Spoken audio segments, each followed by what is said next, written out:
Okay.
For those who what we do here is go back.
6, 5, 4, 3, 2, 1. You'll never have the sacred stone. Oh, this you crazy mother.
What's up, everybody? Hello, hello, hello. Welcome to the Child of Mecha live stream. I'm your host, Tim, the one and only Child of Mecha. And there's no winners in the Guess Tim's t-shirt contest tonight. Rocking the Amuro shirt. Sorry, guys. Maybe next time. Maybe next time. Hey, what's going on, everybody? Sorry. Yeah, y'all got it wrong. Sorry. So, tonight, you guys, we're going to continue on the Jesta. No kits yet. No GBWC kits yet. No big box kits. So, we're going to have to wait a little bit longer. I'm going to have to wait a little bit longer. And we'll just be patient. We'll just be patient, you know. Patience is a virtue, everybody. Patience is a virtue. So, so we're going to continue with the Jesta. We're going to get it dirty. We've got very few parts left to do on this thing. And then it's kind of final matte coat and final assembly after that. So, yeah. Drawing down to closure at this point. So,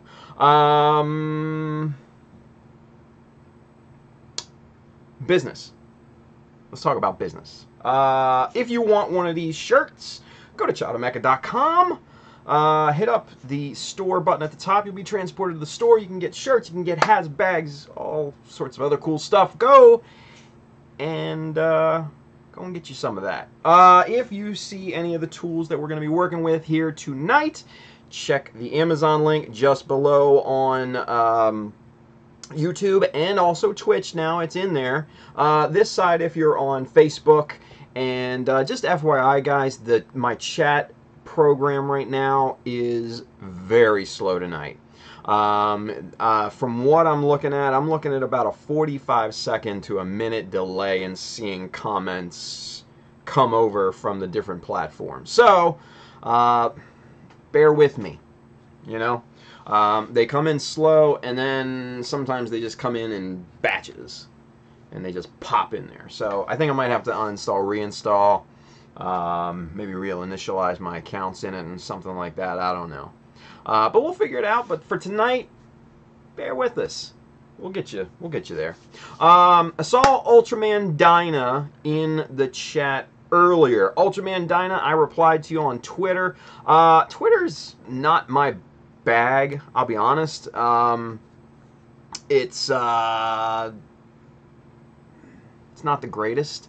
I'm not a big fan of it. So hit me up on like Instagram or Facebook, and we'll brainstorm some ideas for your GBWC build and everything. So, yeah. So, Ultraman Dyna. Let's see. Chris R. I see a Sazabi box missing. Damn. Y'all are eagle-eyed. You guys are eagle-eyed. Yes, I pulled one of those Sazabi boxes just to look at the kit and everything like that, because it's been probably at least a year since I've looked through that thing. So yeah, no, it's off to the side here, because in addition to the kits that I'm receiving, I do have a couple kits already here that I'm probably going to be using with the GBWC build. So yeah, so I think I'm going to go ahead and snap up the Sazabi Verka, probably use some parts off of that, and then also here, I'll probably be using this guy, the 2.0 Johnny Ridden, or Ryden, or however you say his name. So yeah, I think this is going to be one of the also one of the kits that I use in this thing. So yeah, toss that over there. We'll get to that some other time. Yeah, so fun times. But yeah, so guys, bear with me because the chat's just like just slow as hell. Jesus. Anyway, so Andrew Young, hey Tim, any leftovers on that Sazabi? Want to send them to me? I'll pay. No. Nah.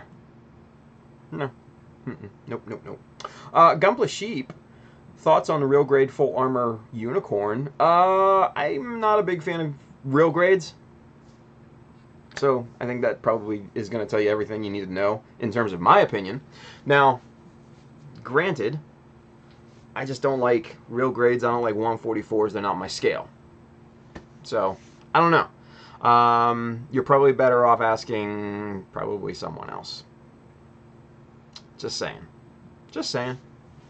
Let's see here. Let me condense my screen down so I can see the comments on YouTube. There we go. Now I can actually see them. Shrunk my window here. Now it's like, but I can see. I can actually see the comments in real time now. How about that? Sweet. Ultraman Dyna says, I have something to show you, and I will post it on my new Instagram account so you can see what I have as an idea. Sweet. Rock and roll. Yeah. Just the messaging systems through Instagram and Facebook is just so much more convenient and so much more, it's so much better, and I know them better, obviously. So yeah. Julius Dembski, what's going on, Julius? He says, hey Tim, have you seen or used that airbrush needle sharpener Sharpen Air? Any thoughts? I've seen it.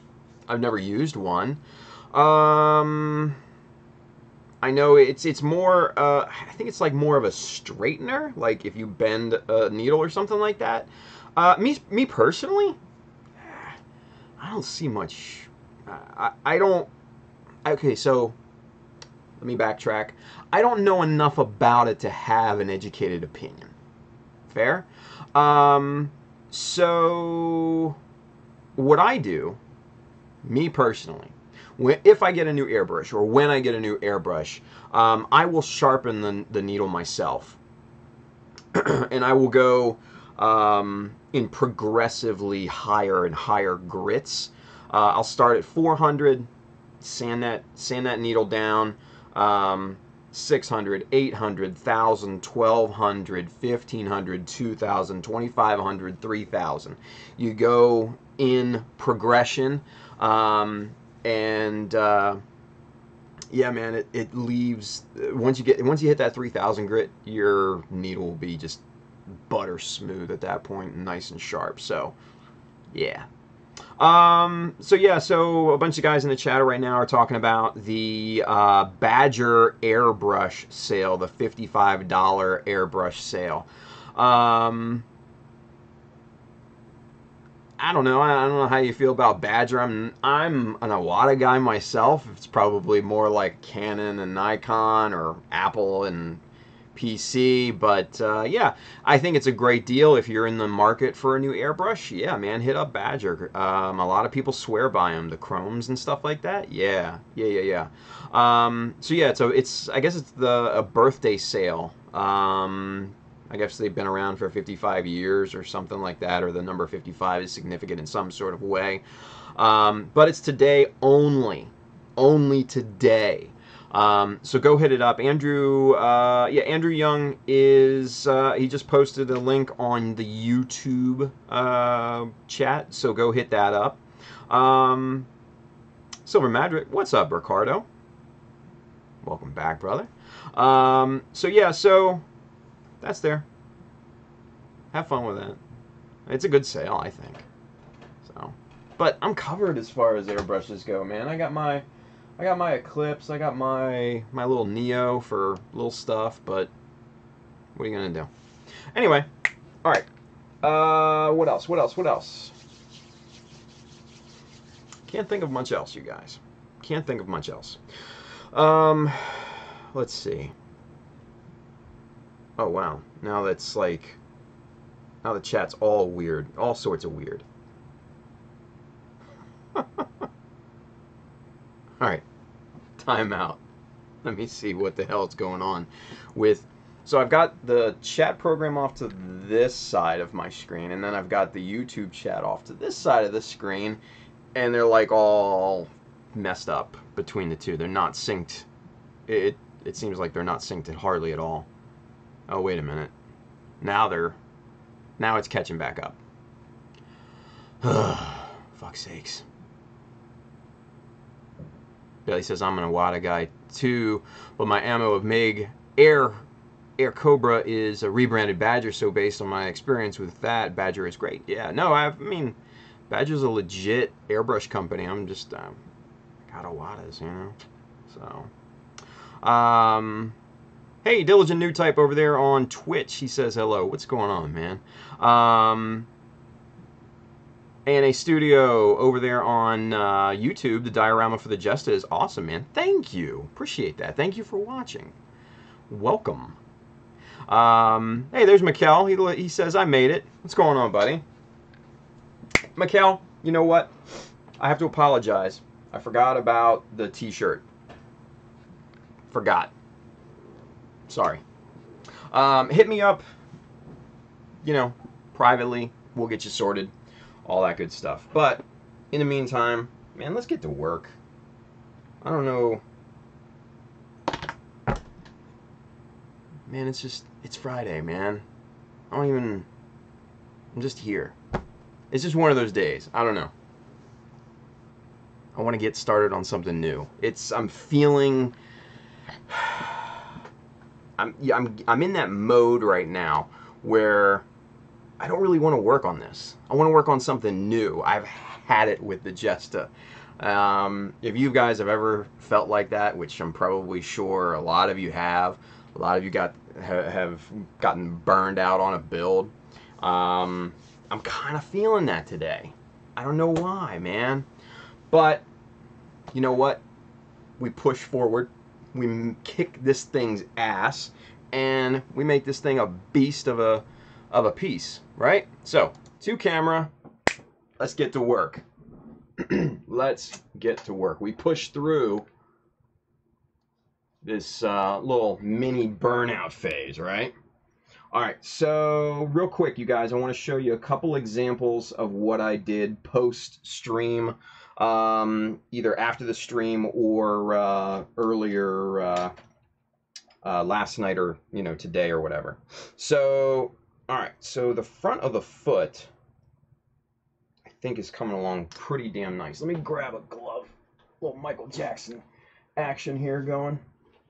Because I didn't necessarily plan my attire all that well because this stuff makes an absolute mess, and I'm wearing a white t-shirt with a white long sleeve shirt underneath.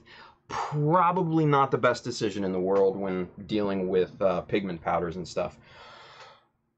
But what are you gonna do, right? What are you gonna do? All right, so let's take a look at the front of the foot here, shall we? Oh, yes, sir. Let's get zoomed in a little bit more on that, shall we? Boom. Oh, yeah. Look at that.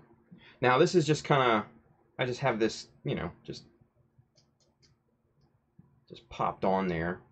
Nothing permanent or anything yet. But you can see how that, how it got dirty right down at the bottom. Real nice. And then I also put a little bit of silver right there, kind of on the tip of the foot, and then I went back over that with the soot color. So yeah, I think that is looking pretty damn nice.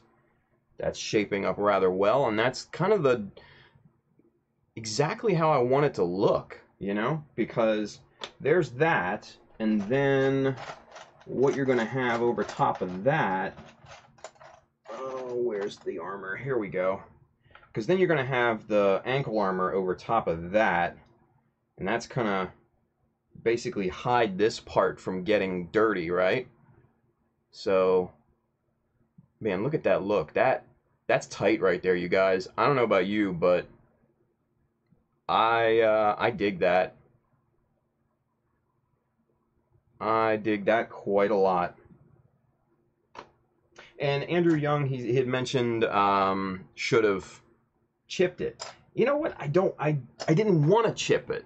I didn't want to, because the way that my thought process is for this is that it's still kind of a new-ish mobile suit. So it's not going to get banged up or, you know, paint chipped or anything like that. I can imagine that the paint on these things are going to be, you know, extremely resilient. So I just want it to be dirty. Just dirty. So that's what we're going with. And I think it's definitely getting there, right? All right. So oil stain, my favorite color, right? Let's start on, let's see, what shall we go in on here? Let's go start with the rifle. Okay. Now I started the box clip. I did that here I think last night, and that turned out really well. I'm really happy with that. Let me show you here real quick, you guys. Let's see. Oh yeah, nice, just subtle dirt, just subtle wear. Yeah, I really like it. I really quite like it. So yeah. Dwidget says, Tim, what about scratching effect on the edges of the feet since it's more than one jump into a combat zone? Yeah, I mean, potentially, right? You know, what I'm thinking is that, you know, this shit is so incredibly tough and resilient. I'm thinking that this, you know, obviously this is more than steel. You know, it's like a titanium alloy or some crazy super metal or something like that. So it's not going to get dinged up like steel or what have you of, you know, today's standards, right? And like I said, you know, I did do the little silvering right around the tip of the foot, right along in here and stuff like that, right? So that is kind of, you know, getting the paint worn off. And I can see, you know, that, especially moving through, you know, moving through trees or bush or, you know, what have you, just ground in general, that's going to wear off the paint at a much faster clip, right? So that's my thoughts. But Anywho, let's get started on this rifle, right? We did the box mag. I did the sight and everything like that last night. So we're gonna go full bore on this thing. I'm gonna have to switch out my little brush here in just a few minutes, but let's get this loaded up. Let's just get started to work on this guy, shall we? All right, again, just like last time, light strokes, light passes all over this thing, and you can already see kind of those edges starting to highlight and grab the dirt, or the pigment, I should say, but I like to refer to it as dirt. Happy dirt. Channel my inner Bob Ross here for you guys. We're gonna get some dirt. We're gonna get some grime. It's gonna be happy. Happy dirt. I don't know, man. I love Bob Ross, dude. I used to watch him as a kid. One of my favorites. Alright. So far, we're looking really good. At least I think we're looking really good.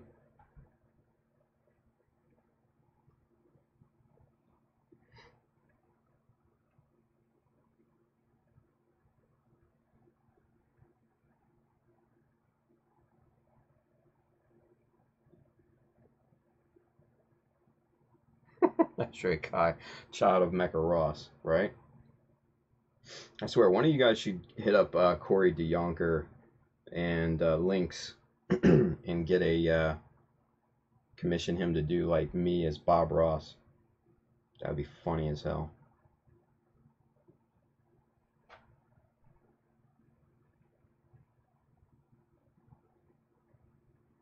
All right, so let's get super zoomed in on this because I want to show you how subtle this effect is, but it's super nice. I'm really happy with it. So get our box going.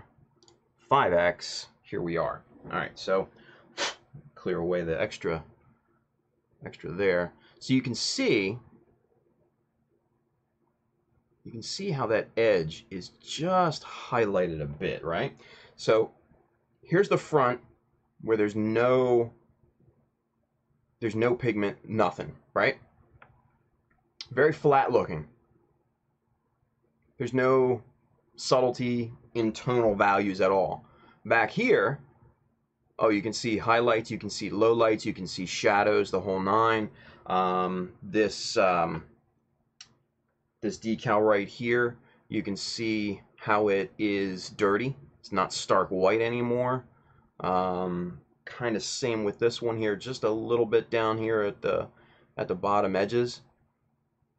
So that's what you get with these pigments, and it's much more pronounced in person. I will say that. I'm looking at it on the screen, and it's not exactly coming through like it looks on the table here. I will be 100% honest.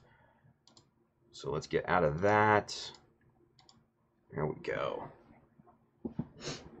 But we continue on.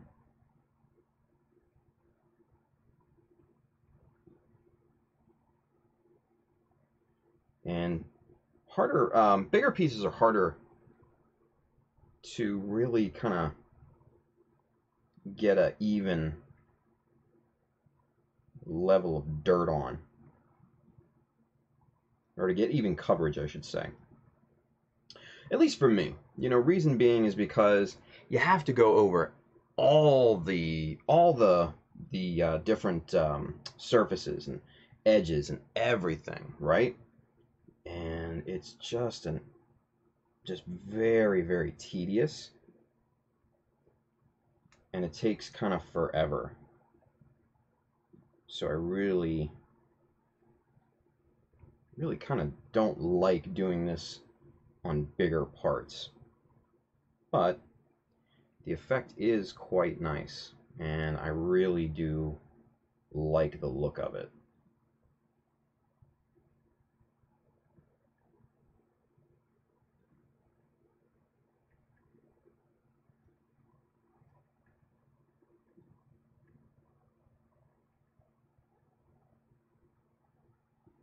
Okay.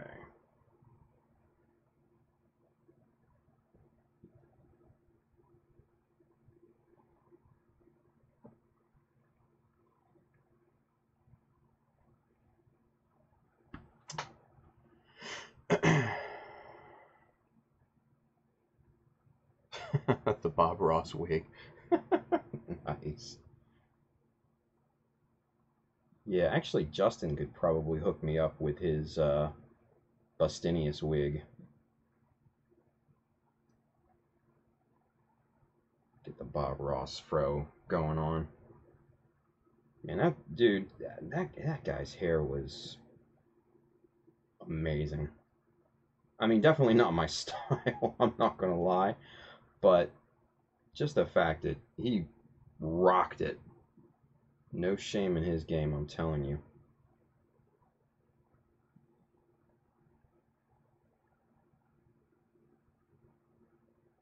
Alright. You see, and all these surfaces are great because they're going to catch the dirt and the highlights and all that fun, all those fun pigments. And we'll do a comparison between both sides, dirty and clean. But I'm absolutely kind of loving the look of this thing so far. It's just nice and just kind of used looking, you know? Just like it's been, you know, it's been in the shit. I just dig this technique. I really, really do. Because it is so subtle. And I just like subtlety. I don't know.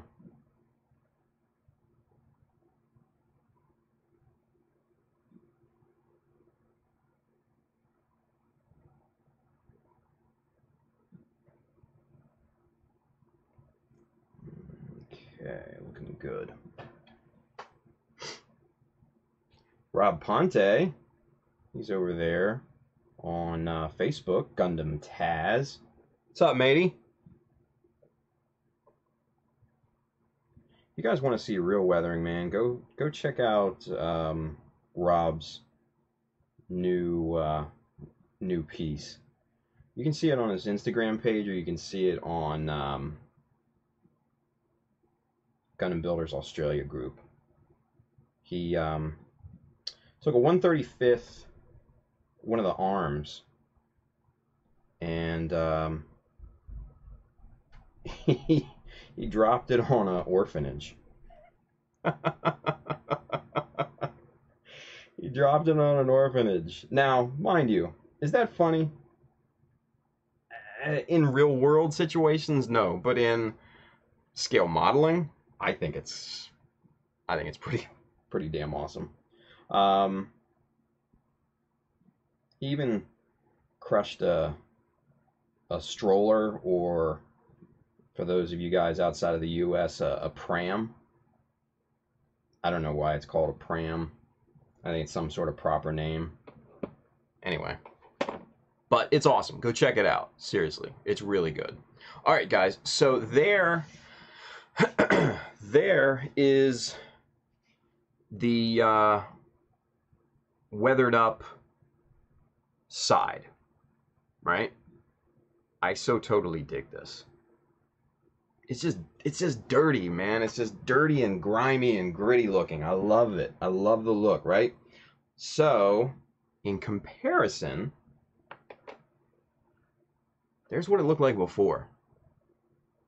Flat, kind of boring. You know? Kind of boring. Now, in some situations, this is what I would go for, hands down, right? But with this particular build, with the base the way that it looks like, the whole 9 yards, this is a more appropriate look. And I dig it. I dig it. So, there it is. All right, we continue on. We continue on.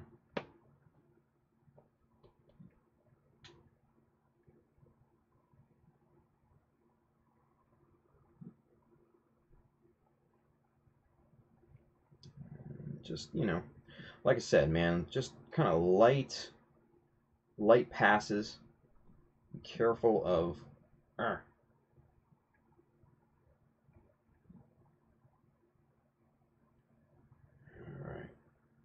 Be careful of these places like in between parts here. Like right here between this kind of, I guess, I don't know what you want to call that, a sensor bar or something like that, and then the main barrel. I don't know. Rob says pram is short for perambulator. Sounds like a term from the Jetsons. Perambulator. I don't know. Hurry, kids, go get in the perambulator. I can just, you know, I can see George Jetson saying that. I don't know why. Anyway, I digress. All right. Man, this thing is getting nice and dirty.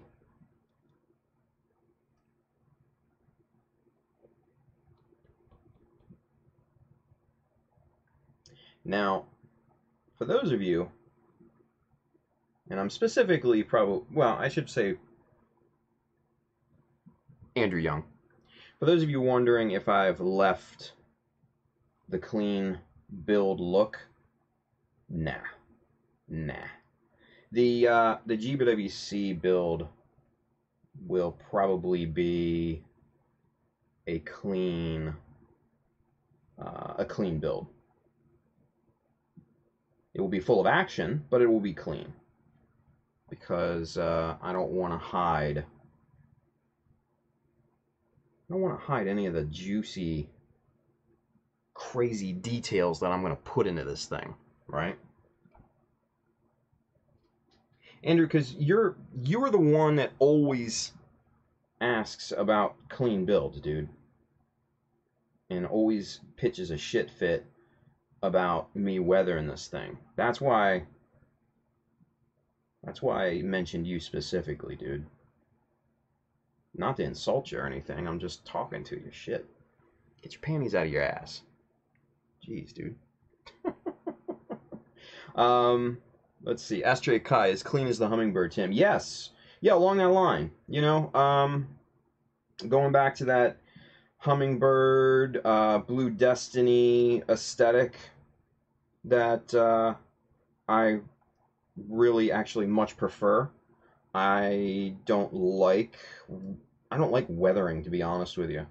Even though I like this look, I don't like the process of weathering. It's just excuse me, it's just something about it. Some guys are really, really good at it. Some guys really love this part. It's just not my bag. It's I don't know, man. It's just not my thing.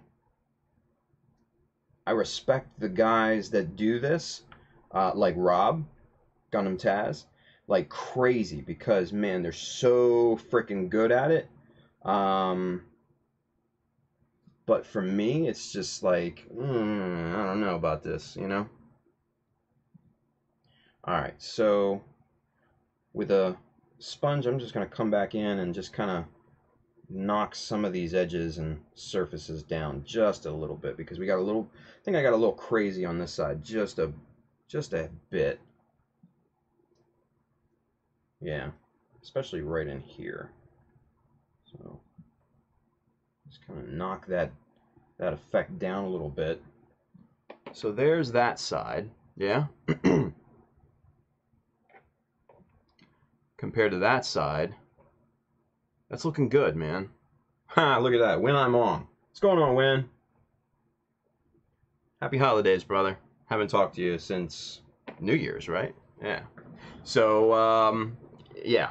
So, Robbie's damn good. Win is also damn good at weathering and stuff like that. Those two are, you know, two guys that I kind of look up to in terms of like weathering and stuff like that, because those guys got that handled, right? Me, I'm a tourist. I'm a tourist when it comes to weathering. But let's take a look at how this is shaping up. Because one thing that I've learned is you've got to make sure that all parts are even. And that, my friends, that looks pretty even to me. Yeah. Oh, look at that. Man. And, you know, you put the sight on here, you put the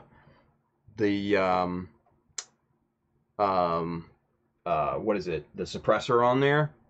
Come on. Tell me that doesn't look badass.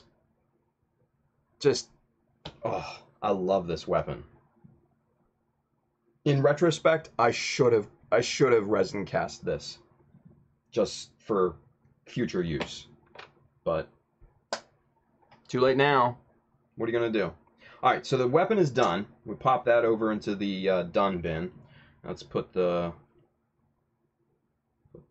support back in here for the box mag, so I can have something to clip onto there. All right. Next, what's next? Something simple, because that was more of a pain in the ass. Actually, let's go for the clips. There's one. I might have already done the other two. Might have to grab those out of the done bin so we can kind of get those all on an even scale here. Yeah, here's one. Oh, here's two of them. All right, cool. I lucked out. So they're both right here in the done bin. All right. So, all right, what do we got here? We've got, yeah, we're going to have to do a little bit more work on these. I'm not necessarily happy with these, even though these aren't really going to be in the weapon at all. These two here have been weathered. This one here is still clean. So, not a ton of difference between these two just yet, or these three, right? So let's get these things a little bit more caked up here, shall we?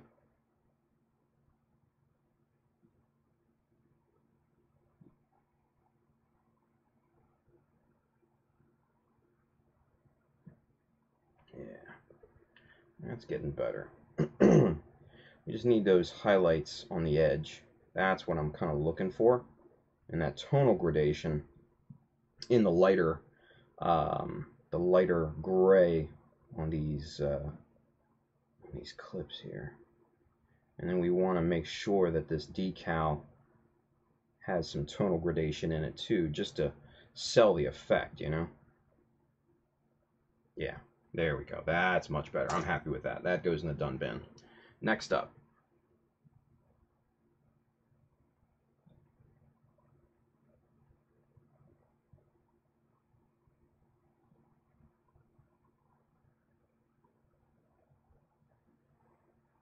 Not bad. Not bad. They're mags, not clips. Whatever. Whatever. Clips, mags. I know.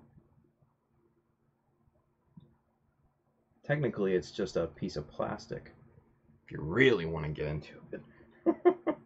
But I get it. I totally get it. Terminology is important. And I'm usually a stickler for that, to be honest with you. But that looks good. In the done bin. This one, this is the clean one. This is the one we got to really go to town on. Cool. Ultraman Dyna. There we go. Let's see. Did they come through? Yes, they did. Cool. Sweet. I will definitely be talking to you a little bit later then.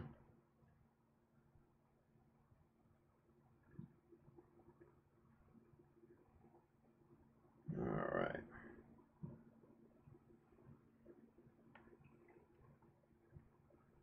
Bailey says, Justice don't have rivets, so no counting them. Right? Thank you. But I will be honest with you. If I had a decision whether to be in a rivet counting competition or an artsy-fartsy competition, I'd probably go for the rivet counting competition. Because that's just more my style, you know what I mean? Like Orizaku, perfect example, right? Orizaku, if I could enter that, oh, I would enter that every frickin' year. That, my friends, is just technical heaven, as far as I'm concerned. The sniper that won this year was just awesome. I loved the reinterpretation of it. And, man, yeah, just the whole piece I was so jazzed about. And the thing is that it's just the model, just the one piece. There's no base, there's no diorama, there's no action pose or anything like that, right? It's just standing there showing off the craftsmanship of the modeler. And that's what I really, really love. And that's why I love Orizaku. I've always loved Orizaku, man. Ever since back in the day when I would get Hobby Japans and stuff like that as a subscription. Like, this was years ago. But, yeah. It's good times. Alright, just kind of highlighting the edges here with a little bit of soot. Dig it. Done bin. Sweet. Knocked out the mags very quickly. There you go. For all you guys talking about mags versus clips and all. So, cheers to you guys.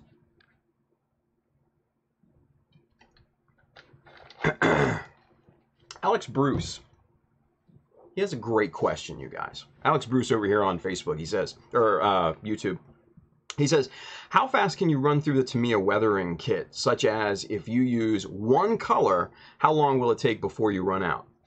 That is an excellent question.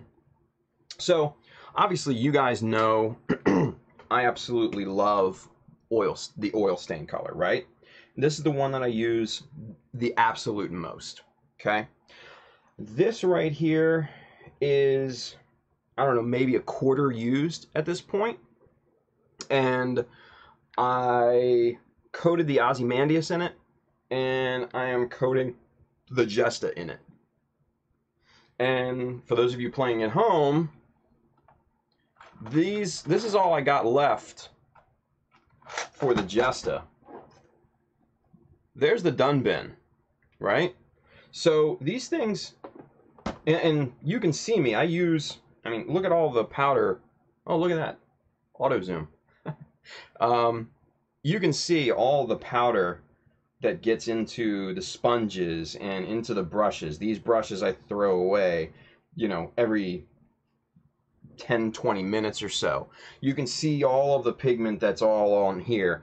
And like I said, this color is probably about 1/4 used at this point.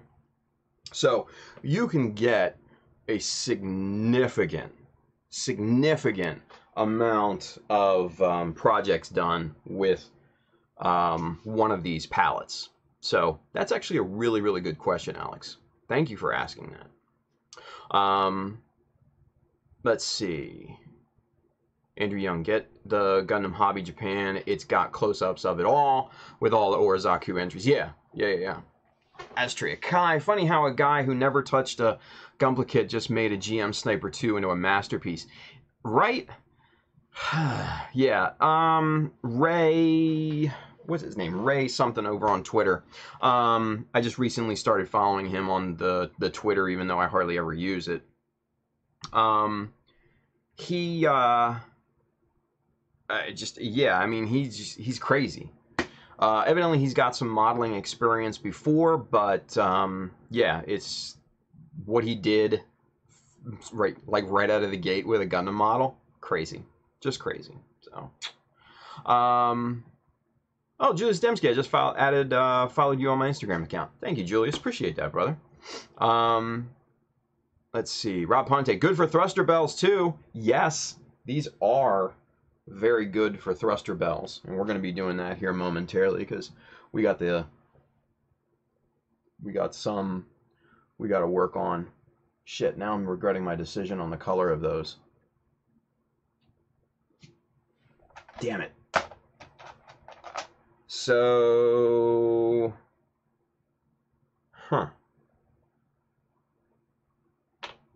so that's the color of the thruster bells for the backpack.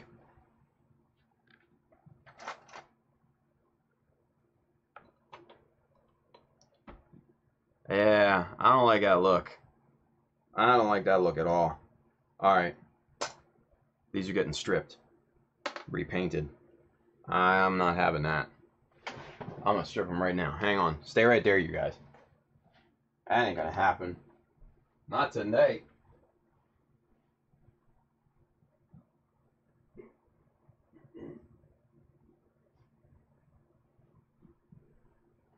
Alright, coming back. Here we go. Where's a little container? Here we go. This is dirty. That's a good one. That'll work. Alright, so let's strip these down, shall we? Let's get them off of there.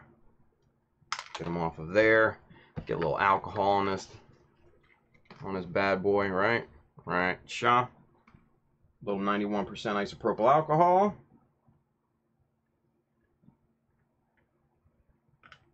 And there we go.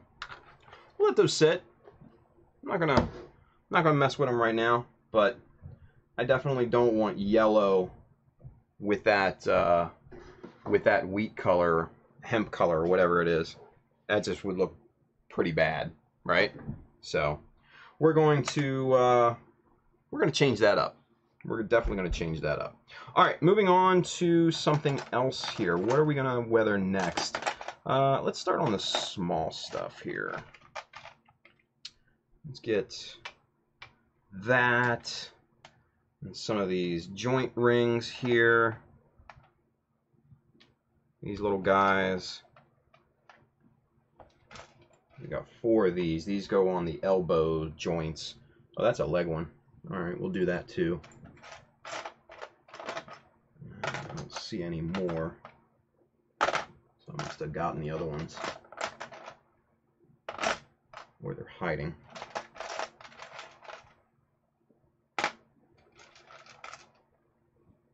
Here's the bottom. Actually, that's the upper heel. And we got both of those. And let's see, what else? We'll get these guys here. And let's see, these will be good.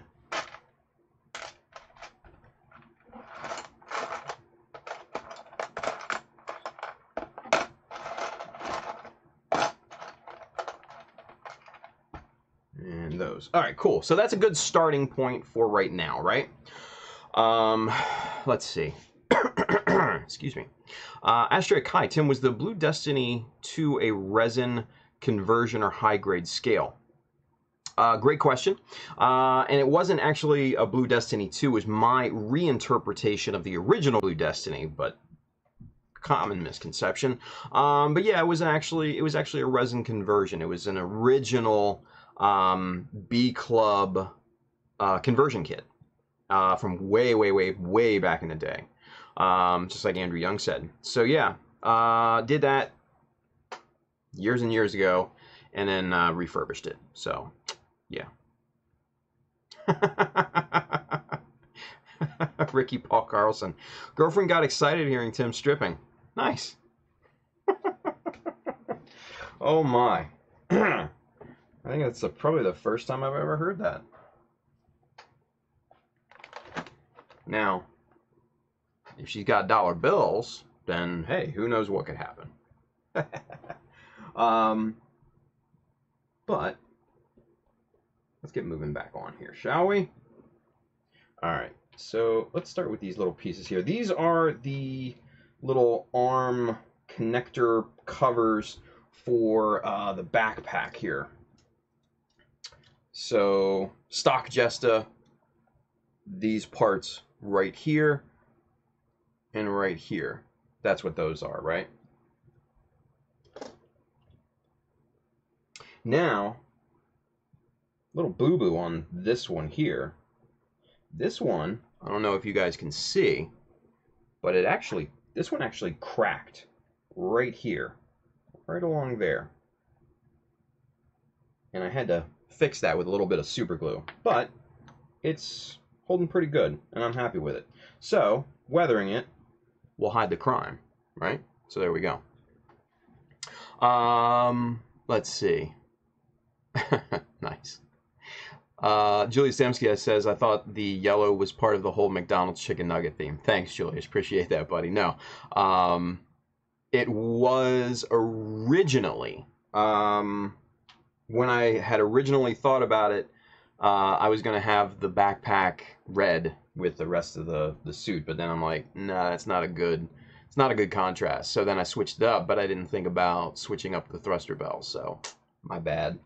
So those will be switched up momentarily, right? Nice. Let's see. Andrew Young says, B Club BD looks better than the CoreWorks. To be honest, CoreWorks is too scrawny. You know, there's something to be said, though, about the CoreWorks aesthetic, because I do actually really, really like the CoreWorks version. It's definitely more technical looking, more angular, more robotic looking. That's for sure.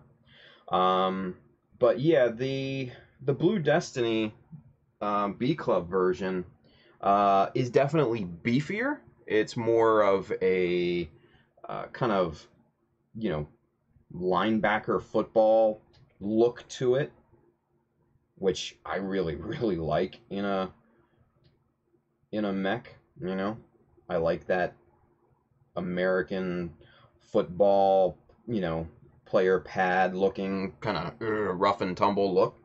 But that's just me, you know, not everybody likes that. Some people like kind of the thin, kind of sleek, you know, looks and stuff like that. Nothing wrong with that. That is absolutely, you know, really, really cool on some suits. I just like the Blue Destiny kind of bulkier. I think it just fits. This is my opinion, though. All right, so dirty, clean. Dirty, clean. Looks good. I like it. I like it. So yeah. All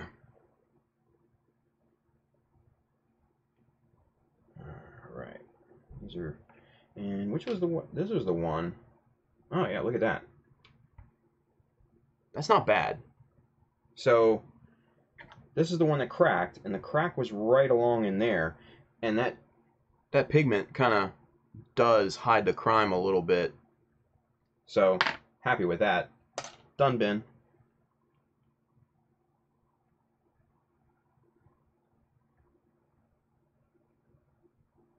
Okay, just going back and forth across these surfaces here. Nothing crazy. Just working it out. Right? Let's see. Twitch, it says, gotta start working that pole there, Tim. Thanks, buddy. Appreciate that, Thurno. You asshole. Oh, man. I blame Ricky Paul Carlson's girlfriend. It's okay, though. I don't mind. I don't mind. It's all in good fun, right? It's all in good fun.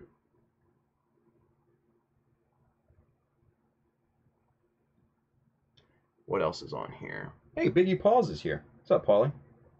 He says, what's he say? That's definitely the first time. No, probably about it. I don't know. I think I missed the conversation on that, Paulie. My bad.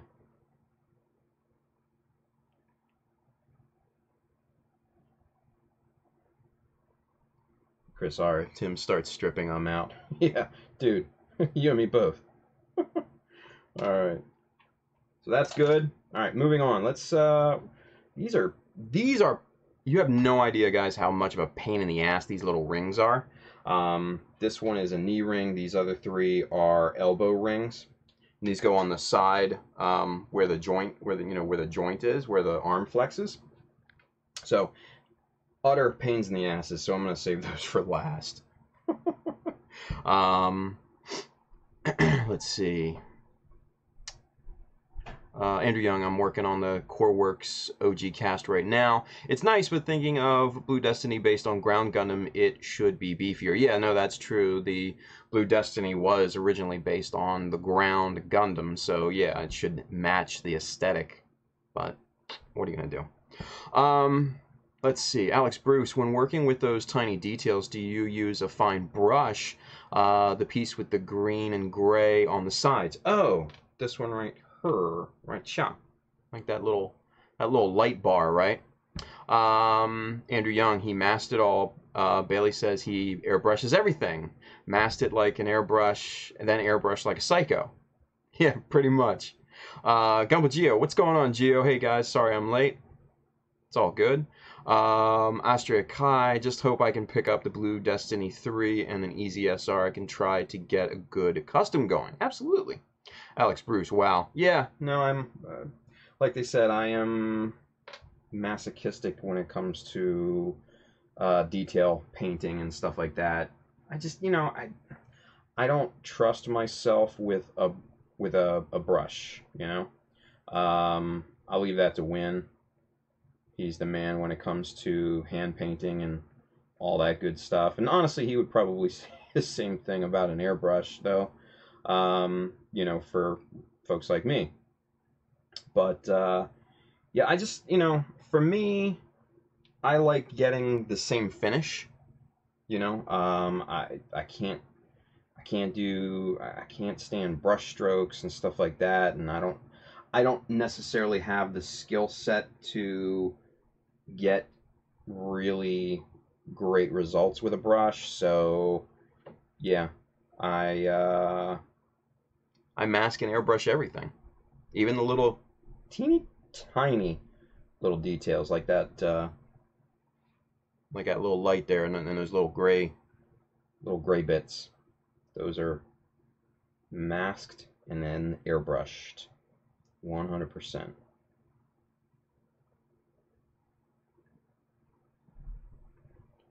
All right.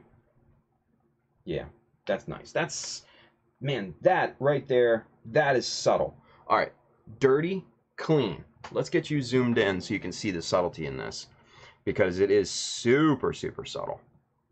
Let's get the box going. Where's the box? Let's get this located in the box. Cuckoo, ka-choo. There we go. And 5X. And there we are. All right, so you guys, let's get this pushed over in the frame here. Just like that. Looks like my box is off a little bit, but that's okay. But yeah. All right, so this one is dirty. This one is clean. You can see one solid color, right? Tonal gradation around the edges and all along the high points. I just love that. I love that. That's the look that I'm going for. Just super subtle, man. Super, super subtle. Love it. Let's get out of super zoom here. hop back over here. Win says over there on Facebook, he says, brush and airbrush does the same thing, just different skill sets. Airbrushes are just evil. That's why I love Win, you guys. That's why I love that man. He is the best.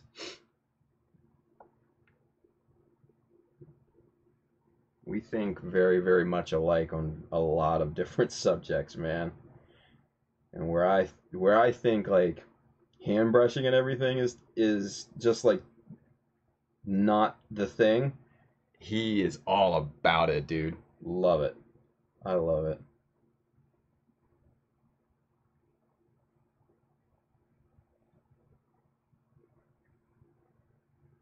All right, getting this dirt set in first. See, and that's the thing, like, get the brown kind of dirt layer down first. That's just kind of my technique, if you will. I mean, real weathering guys are probably laughing at me, but whatever. But yeah, get the dirt layer down, and then go back, highlight with the soot, and really get those edges just kind of nasty and dark looking. I just kind of dig that aesthetic. There's high points. Yeah. Boom. Matching. I got a matching set. Nice. In the dun bin. They go. Okay, so let's get caught up, shall we? All right, so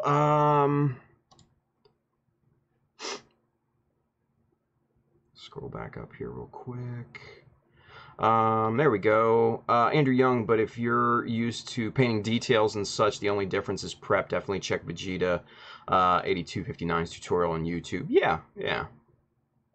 I just like airbrushing. That's my thing. Bailey says, Chris R., if you check out Justinius Bill's latest YouTube video, he just finished a Zaku resin kit that he recommends for getting started with resin.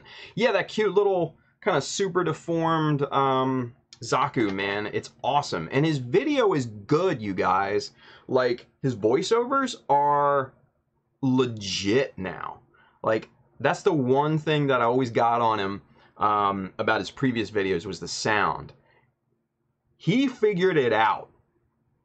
I'm telling you, the sound on his latest video, his voiceover work, 100% legit. Check it out. You're not going to be disappointed. Other than the 5 minutes of black screen at the very end. But I had to fuck with him a little bit on that one. Anyway. Let's see. Oh, cool. Dwidget. Where's it? Photography, Instagram. Neat. Andrew Young, recasts are good if the quality is good, as long as you don't get any white resin from Thailand. That's a big no-no. Yeah. You're always gonna have hits or misses with recasts because of excuse me, because of number one, how good the initial mold is, and then number two, what how many casts have been pulled from that mold, because molds break down over time, right? The more casts you pull from a mold, the worse it's going to get. Plain and simple. So if you are able to get an original, that's going to be best, because the original resin houses, they're gonna remake their molds at a faster clip to keep the quality up. Okay, where recasters will sometimes reuse those molds a little bit longer than they should. So I've gotten some nasty resin kits in the past that are just not even salvageable. So you have to be careful. There are good and bad places to get recasts. So just gotta know where. Whoops, where'd it go? Where did the screen go? There it is. Anyway, let's see. Just pull up at Therno. Cool. It's my photography Instagram. Neat. I'll do that. Rick Perez, he says, what kind of top coat is best for weathered kits, Matt? You know, that is a preferential subject, I would say. So let me explain. For, yeah, and Bailey, perfect. See, Bailey right there. He says top coat finish is personal preference. Exactly. See, me and Bailey, like, are simpatico. We're, like, psychically linked or something. But let me give you my explanation here real quick, and I'm sure Bailey has already probably said this. So when you go to weather, it like he said, it is kind of personal preference. For me, I keep the gloss coat on to get kind of silky smooth gradations and stuff like that in the weathering pigments and stuff that I use. A lot of guys will matte coat, flat coat, whatever, and then do the same thing so it grabs the surface a lot more. It's a little bit harder to get smooth tonal gradations with these Tamiya weathering powders if it's a flat or matte finish, right? Now, if you're using like oils or real kind of powder pigments, then yeah, flat or matte is probably gonna be the way that you're gonna want to go, because that's gonna just work much, much better at that point. So it, again, like Bailey said, personal preference, and it's all in how you want to approach the weathering. So, and like I've been saying, I'm not a weathering master, so I would defer a lot of questions to people that know. So there you go. Let's see.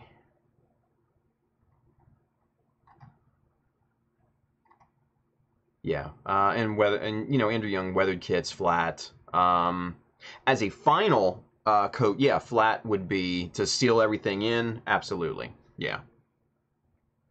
But Bailey says, but either a matte or satin finish works best for using pigments and even other techniques. So it's just, see, he said exactly what I did. We're right here, dude. We're right there, man. Good things. Good things. Andrew Young says, I don't think anyone would want shiny kits with shiny weathering. Yeah, no. Julius Empty, sorry if I missed it, but are you using different pigment colors on the pieces and overlapping the colors? Yes, I am. What's a good example here? So, oh, the feet. The feet are a perfect example. Let me pull one of the feet out here for you and show you that, because that is the perfect example of what I'm doing here. So, all right, so here's the foot, right? I started off with oil stain all over this thing. You can see the oil stain up in here and stuff like that. But since this was kind of this darker gray color right here, I wanted to get a little bit nastier with the pigmentation on this. So I switched to using soot down near the bottom and along the bottom edges and things. And then, focus camera. There we go. And then on the front toe here, you can see kind of in the light here, the silver kind of silver highlighting just over on the toe. And then what I did is I went back over that with a little bit more soot to tone down that silver color, just to kind of bring it into the same kind of color spectrum as the rest of it. So yeah, so absolutely, this is overlapping, layering colors and everything like that on one piece. And for a lot of this, I'm just using the oil stain, but for like these darker gray colors here, like I went around the bottom here with the soot color, because that's where a lot of the hydraulic fluid and oils and liquids and mud and grit and grime are going to collect, right? So yeah, it depends on the part, it depends on where it is on the mobile suit, and it depends on what kind of conditions that's coming into play with. So those are some of the things that I think about anyways. Again, I'm not really a master at this, so take it for what it is. Good question, Julius. Astria Kai says, I think he got a new mic for Christmas as well. Justinius, yeah. Jor! He says that video was worthy of a premiere. It was top quality, and the black screen is a side effect of Premiere. Yeah, you know, he probably just stretched the timeline out or something. It happens, man. I've done it before too. Gumpa Geo, Justin is on a whole other level now. Yeah, man, the quality of that video was top notch. I had to message him earlier when I watched it. It was really good. Yeah. Astria Kai, Justin took a big break from YouTube, right? Then came back because I didn't see any of the videos get posted until he posted his update and build off with Geo. Yeah, he just started getting back into YouTube with his work schedule. It's kind of hard, especially during the school year, because he shoots school photography and stuff like that. So it's a very, very, very busy time of year with dances and all that crap before, before the holidays. And then obviously getting into the spring and summer months, you have graduation photos and all that crap too, yearbook photos and all that. So yeah, his work schedule kind of ebbs and flows, so it is tough for him sometimes. So you'll see kind of the roller coaster effect on video releases. So Rob Ponte, Gundam Taz says Matt from Matt Coat, yeah. Let's see, 01 Shield bought a Garage Wound Wart resin recast from E2046. Sorry about that. The only usable parts were for the arms. Most of the other parts had bad mold defects. Yeah, and that's, dude, E2046 is notorious for bad recasts. And let's switch back to camera one. Let me talk about this for a second. E2046, if you guys are looking for quality recasts, E2046 is probably not the place to go. It's very, very hit and miss. Because most of the time they're either mediocre to really bad crap. Sometimes you'll get lucky and you get a really good recast from them, but it's like playing the lottery. You're not going to win most of the time. Let's put it that way. What I would suggest is, what's it called? Let's see. Excuse me. Where is it here? GKM, it's shop2000.com.tw. Those recasts that they sell on there are actually top notch. Really, really good. So, yeah. Ooh, what happened? Weird.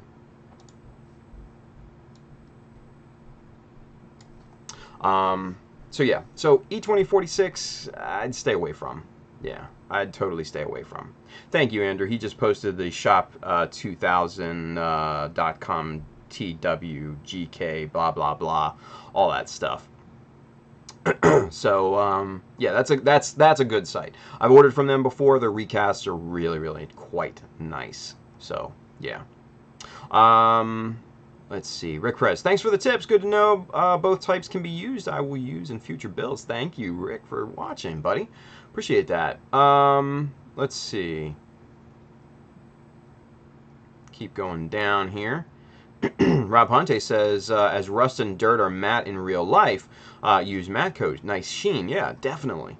Dwidget, I'll probably just go ahead and order them so they'll be ready for your Astria Kai. Okay, cool. So Dwidget's getting some for Astria Kai. Awesome. Matchmaker, matchmaker, make me a match. I love that. Julie Stamsky, looking forward to more of Justin's videos, especially his GBWC builds. I know, right? Big boy's getting into GBWC. Can't wait for that. Yeah, you guys, and he's got a great idea too. He told me about what it is, and it's going to be good. I think you guys are going to like it. I think you guys are going to like it a lot. So, let's see. GizmoCon Gonpla, only shop GKM. Yep, see, they're great. They really, really are great. Very reasonable in terms of recast prices and also shipping prices. Very, very reasonable. And for the quality, I mean, you just can't beat it, you guys. I'm going to tell you that right now. You cannot beat it. Excuse me. Let's see. Chris R. Oh my, I need that Alex conversion. Oh, you're probably talking about the infinite dimension Alex conversion. Yeah, that is nice if that's the one.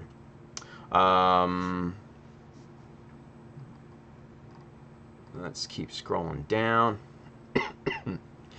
01 Shield. E2046 missed by miles when it comes to resin mecha. Dude, yeah, they're bad. When I'm on Rob, I tend to, he's talking to Rob Ponte over there on Facebook, he says, I tend to do a shiny gloss coat on all the pieces first, then weather everything, then a light matte coat all over so the weathering stays matte and the metal mechanical parts has a nice natural semi-gloss look. I like the contrast personally, yeah. And let's put it this way, I mean, Win's quality just speaks for itself, you guys. So there it is. Gizmocom Gunpla, also they send kits out pretty fast. Yeah, they do. They really, really do. 01 Shield, the Wound Wart was a recast of the Dengeki Hobby Resin Kit. Dengeki Hobby Resin Kit? Huh?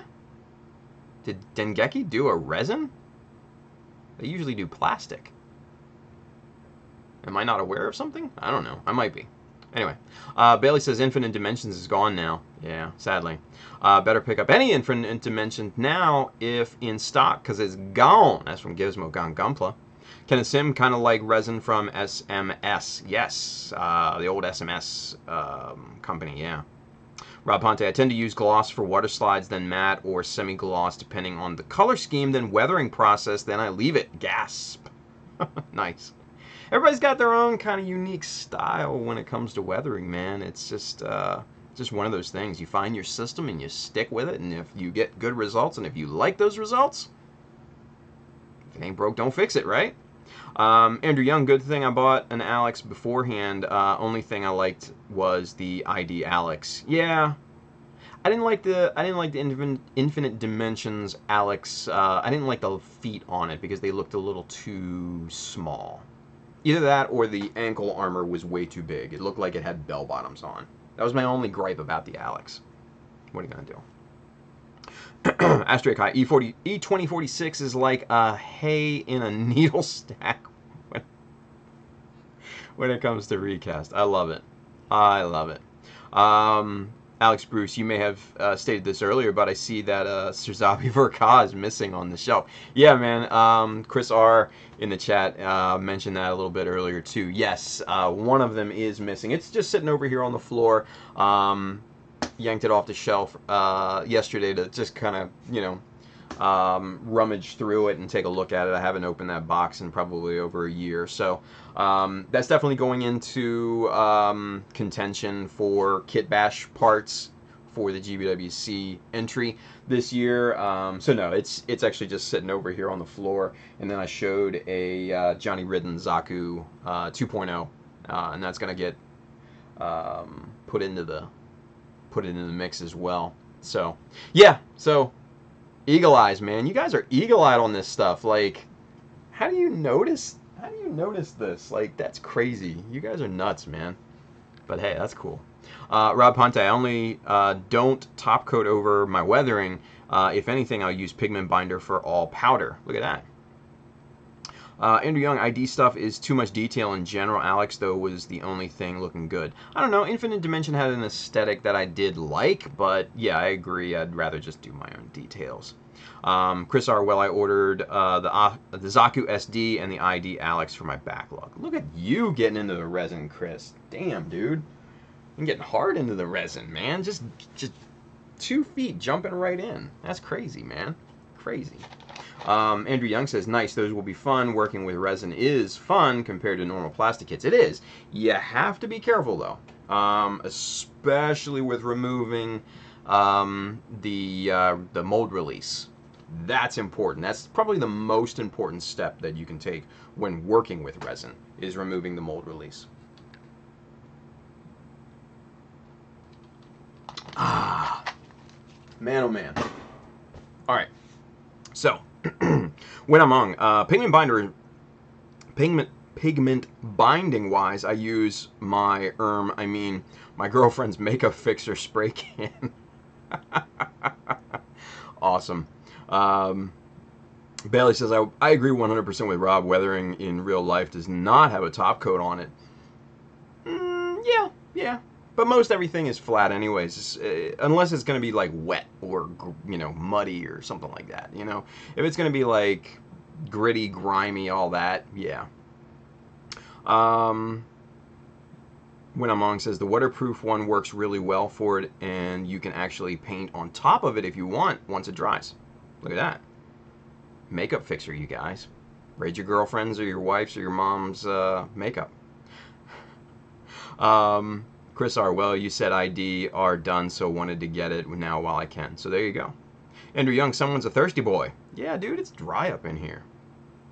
And I gotta keep my my voice going for 2 hours for you guys. I can't go like, right? That would be bad. Ask Jake, hi, I watch videos about resin kits. They are useful. Yeah. Andrew Young, yeah, CoreWorks is gone too. So hard to get an original cast nowadays. Yeah. Yeah, unfortunately. A lot of the good resin houses have kind of gone by the wayside for some reason. So, it is what it is. Andrew Young, get a humidifier. Motherfucker, we have a humidifier. We have a whole house humidifier hooked up to the furnace. It's dry in this room because there's one vent right over top of me that I have to close, or else I will get cooked like a chicken in here if the heat's on. So, get the damn chair centered again. What the shit? All right, back to 2 camera. Let's get back to work. It's we got what, 35 minutes left or so? Yeah. All right, so we're gonna start tackling the top part of the heel here. These are easy. These are light, very light gray. So we're not going to do a ton of these, right? We're not going to do a ton of pigmentation on this, just because we've already weathered the other parts so much. Not a lot of dirt's going to really get on here, right? So, Andrew Young, get a personal humidifier. Get a life, Andrew. You jerk. I should take your mod power away. You've served your purpose.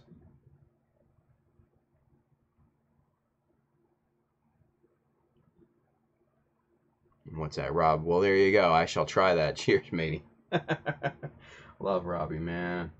And Win, man. He raids his girl's makeup. You heard it here first.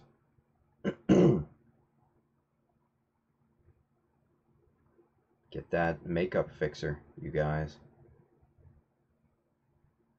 We'll just get the bottom of this kind of nasty and dirty, right?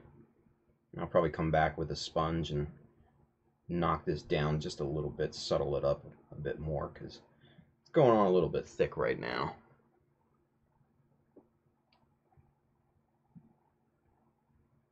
A little heavy-handed, but that's okay. Because the good thing about this stuff is that you can absolutely come back with a sponge and knock this down and really get a nice subtle look. That's why I like this stuff, man, so much. So I just want the bottom, just this bottom edge to be grimy looking.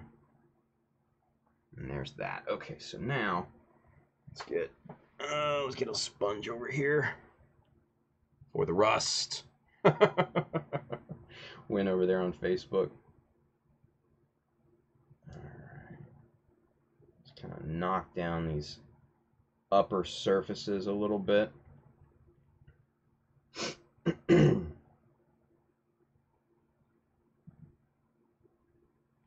Yeah. I like that. That looks good.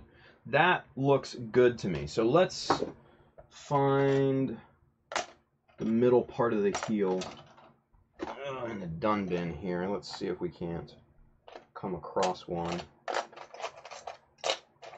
Here we go. Here's one. Let's see what this all looks like once we pop these together. Oh, yeah. See, that's going to be nice looking right there. That's going to look nice.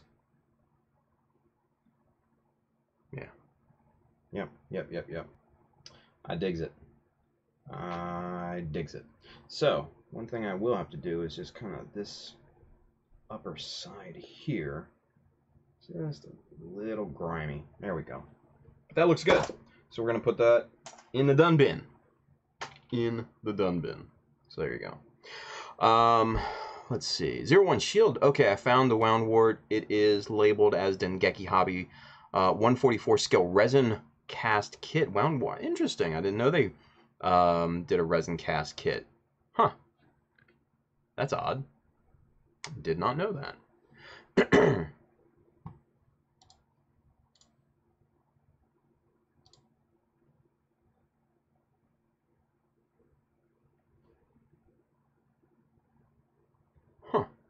Well, very good.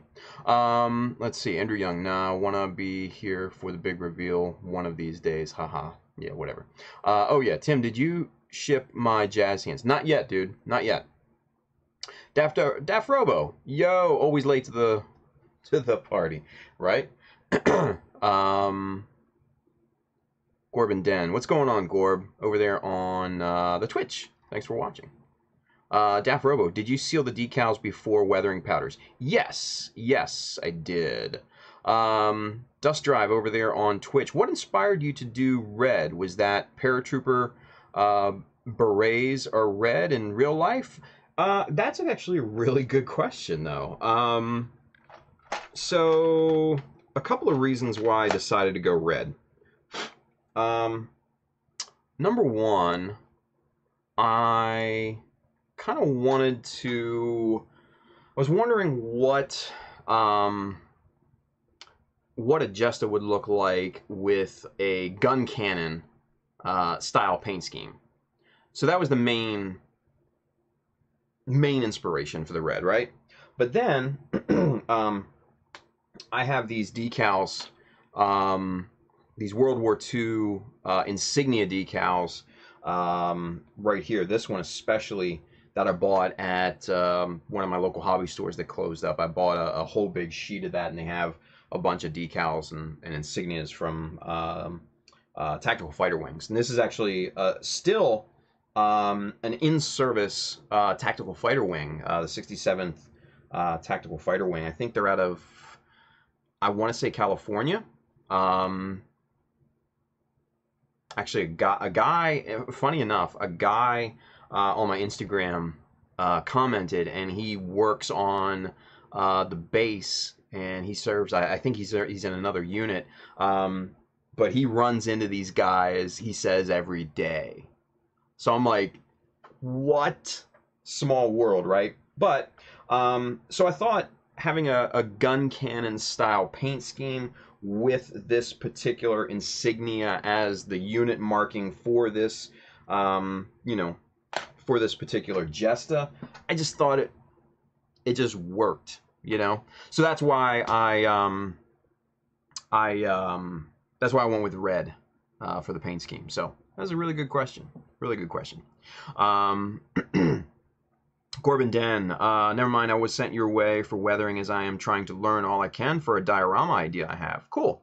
Yeah, I mean, you know what? I'm not a weathering master by any stretch of the imagination, but, you know, I get the aesthetic that I'm looking for. Let's put it that way.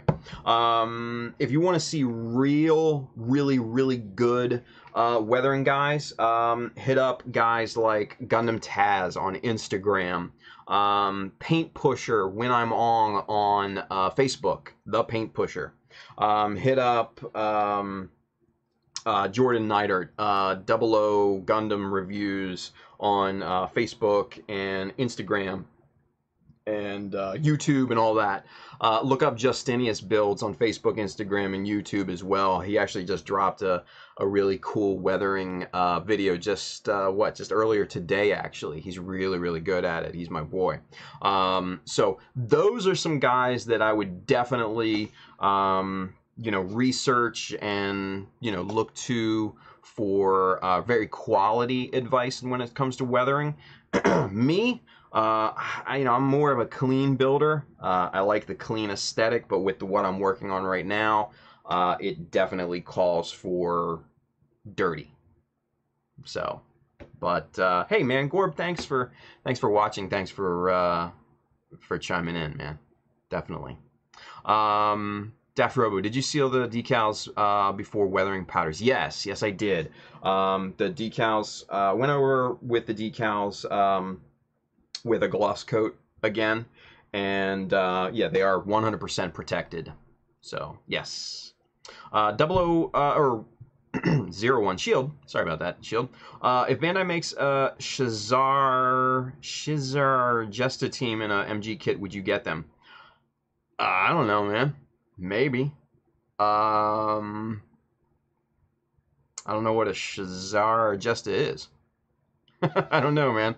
Honestly, I got another master grade sitting on my desk here, sitting stock. So I don't know why I'd need another one. I don't know. If it's cool, maybe. Yeah. So, Rob Ponte, got him Taz over there on Facebook. He says, "Aw, shucks, man, come on, matey." Corbin Den, thank you for the follow, man. Appreciate that. Welcome to the family. Thanks for tuning in. Thanks for chiming in too. Even though I can't help you too much with the weathering, man, you're definitely in the right place if you want to learn some other stuff, though. But Daft Robo, good shout outs. I agree, man. Those guys are good at what they do. Those are the weathering guys that I kind of look to, right? Excuse me. Oh, the Jestas from Narrative. Okay, so the ones that with the night vision looking like goggles, the targeting system and everything, with the big launcher and all that. Yeah. I know what you're talking about. You know what? I probably wouldn't buy those in Master Grade, to be honest with you. Because honestly, aside from the thing on the visor and the fancy schmancy weapons, I mean, what's the difference? I mean, I don't know. I could be completely off, right? But I don't see much other difference than the stock Jesta. You know, that's just my thing. Yeah, the high grades. Okay. So yeah, so a bunch of people are chiming in on that. Bailey, Twidget, cool. Corbin Dern, any info is good info to start up with. I agree. That's a good way of looking at it, man. Dust Driver, you going to make a plane that the Justice Paradrop from? No, man. Everything's in 1/100 scale, and it's already big enough, so no plane for these. These are going to be mid-drop, fully deployed parachutes. There's going to be 3 parachutes above the Jesta, and the Jesta is going to be hanging from an upper support arm, and that's going to support the parachutes, and the parachutes are going to support the Jesta. So, yeah, no, it's just going to be the Jesta, man. The base is already big enough. It's 15 by 15, and it's almost 18 inches high. So, I think that's big enough. But yeah, that would have been a beast if I did, right? 01 Shield, Mega Launcher from the Rezel Commander type, and Unicorn's fuel tank boosters. Yeah, there isn't much difference, like Bailey says. So yeah, I probably wouldn't pick them up in Master Grade form. Because chances are they're going to come out as, if they ever do see the Master Grade light, they'll probably be P Bandai, right? And why are you going to spend $70? Why are you going to spend $70 on a $40 model for a new weapon, right? It doesn't make sense to me. I don't know. Silver Maverick, Ricardo says, just picked up an aircraft weathering book called Air Modeling Weathering Master. It's an amazing book. Comes in English and Japanese, but it's about 4,000 yen. So it's about, what, $35 USD. That sounds pretty cool, dude. That sounds, yeah, I like that.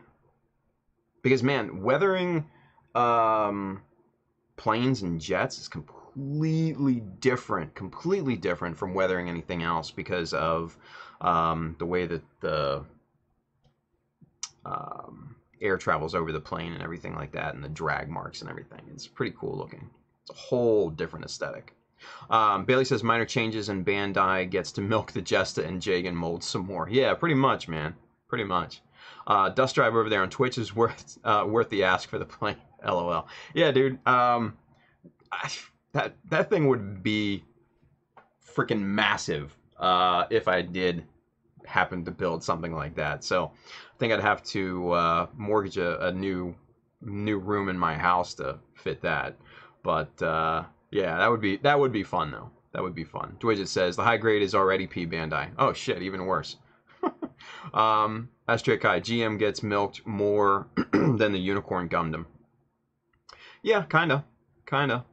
Andrew Young, give me different kits, not rehashes, or else I'm gonna start buying more resin kits and not working on Gunpla kits. Whatever. Andrew, I swear, man. Hey, the Cuckoo 305. Hello, all. Hey, what's going on, Cuckoo? Cuckoo? I don't know. Anyway, Andrew Young, there's been a Unicorn release every year since the first Unicorn came out. Yeah, I mean, it's popular in Japan, man. What are you gonna do? You can't blame them. Bandai's gonna milk that, man. They're in the business to make money, right? Bailey says armor model weathering is closer to what we need. Just ask Rob. Absolutely, 100%. 01 Shield. I succumbed to the temptation and got the Zeta Plus A1 and C1. Just as said was 150. Jesus, dude.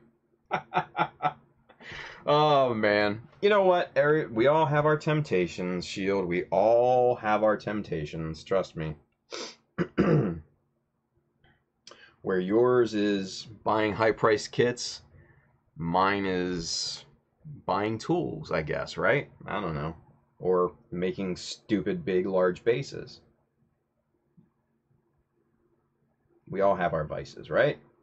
It's all good. It's all good. We still love you. Gorbin Den, have you ever worked with a resin kit before? I walked into a Perfect Grade Strike Freedom whip with 2 resin kits in it, and I'm working on sanding. Any tips if you know any? Yeah, dude, I've worked on many a resin kit in the past. My, excuse me, my Blue Destiny that I finished, God, 2 years ago now? Year and a half, maybe? Was an original B Club resin conversion kit from back around 2000-ish, I want to say. Whoops, get on camera here. So yeah, so that was probably one of the most recent ones that I've done. I haven't done resin in a while. I've basically just been focusing on plastic and stuff, competitions and all that. But yeah, no, resin can be very simple, but resin can be very difficult at the same time. Reason being is because since the resin obviously is solid, it's not going to have nearly the articulation or the gimmicks or the mechanical inner workings of a Bandai model. So you have to be resigned to that fact, right? So I mean, if you're comfortable with that, then obviously, resin can add a ton of aesthetic detail to a kit. It can change proportions, all sorts of fun stuff, right?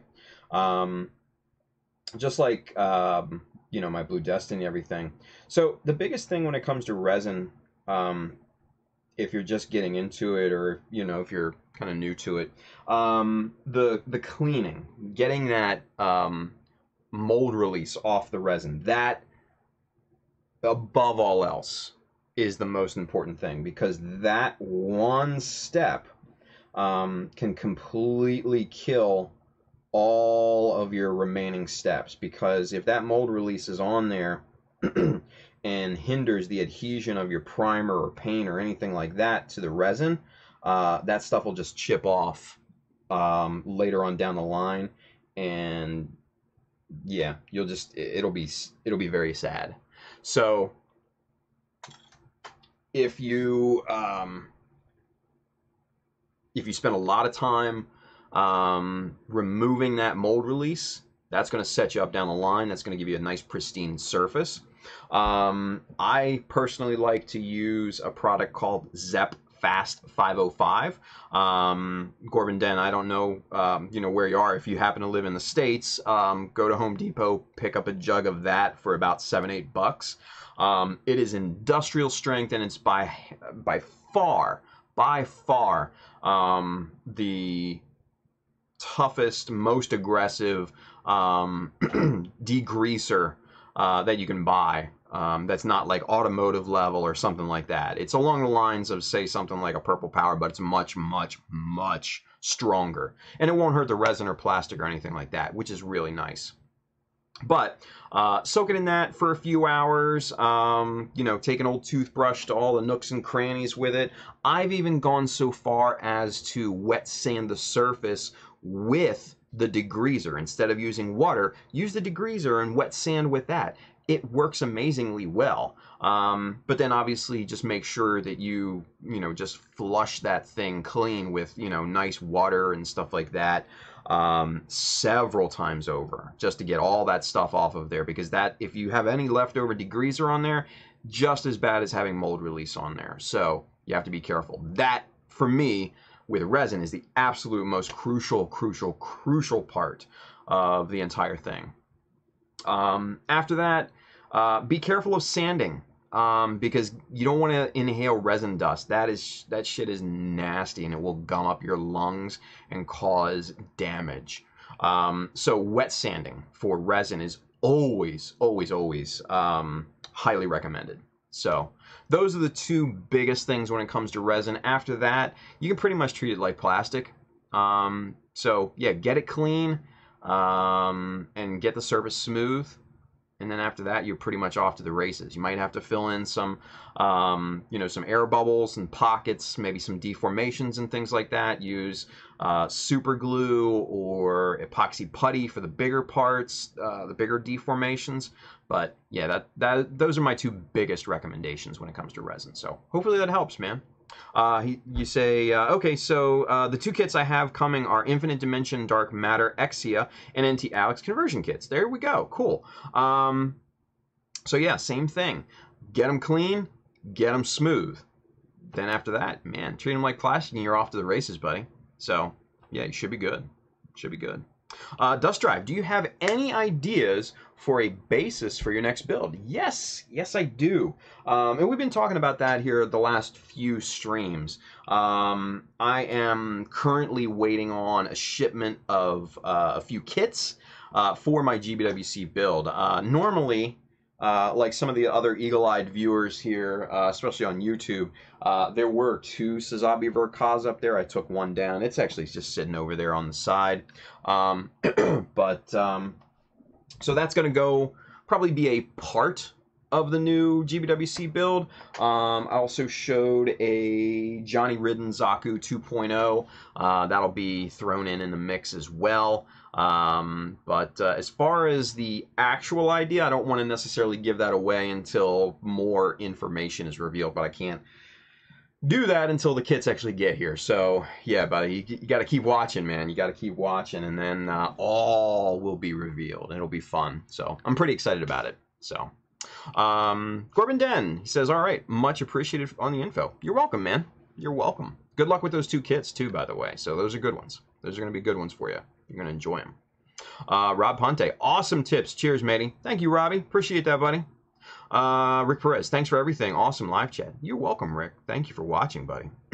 Chris R. Notes have been taken. My notepad is getting filled of stuff to buy. Tips and tricks and awesome advice.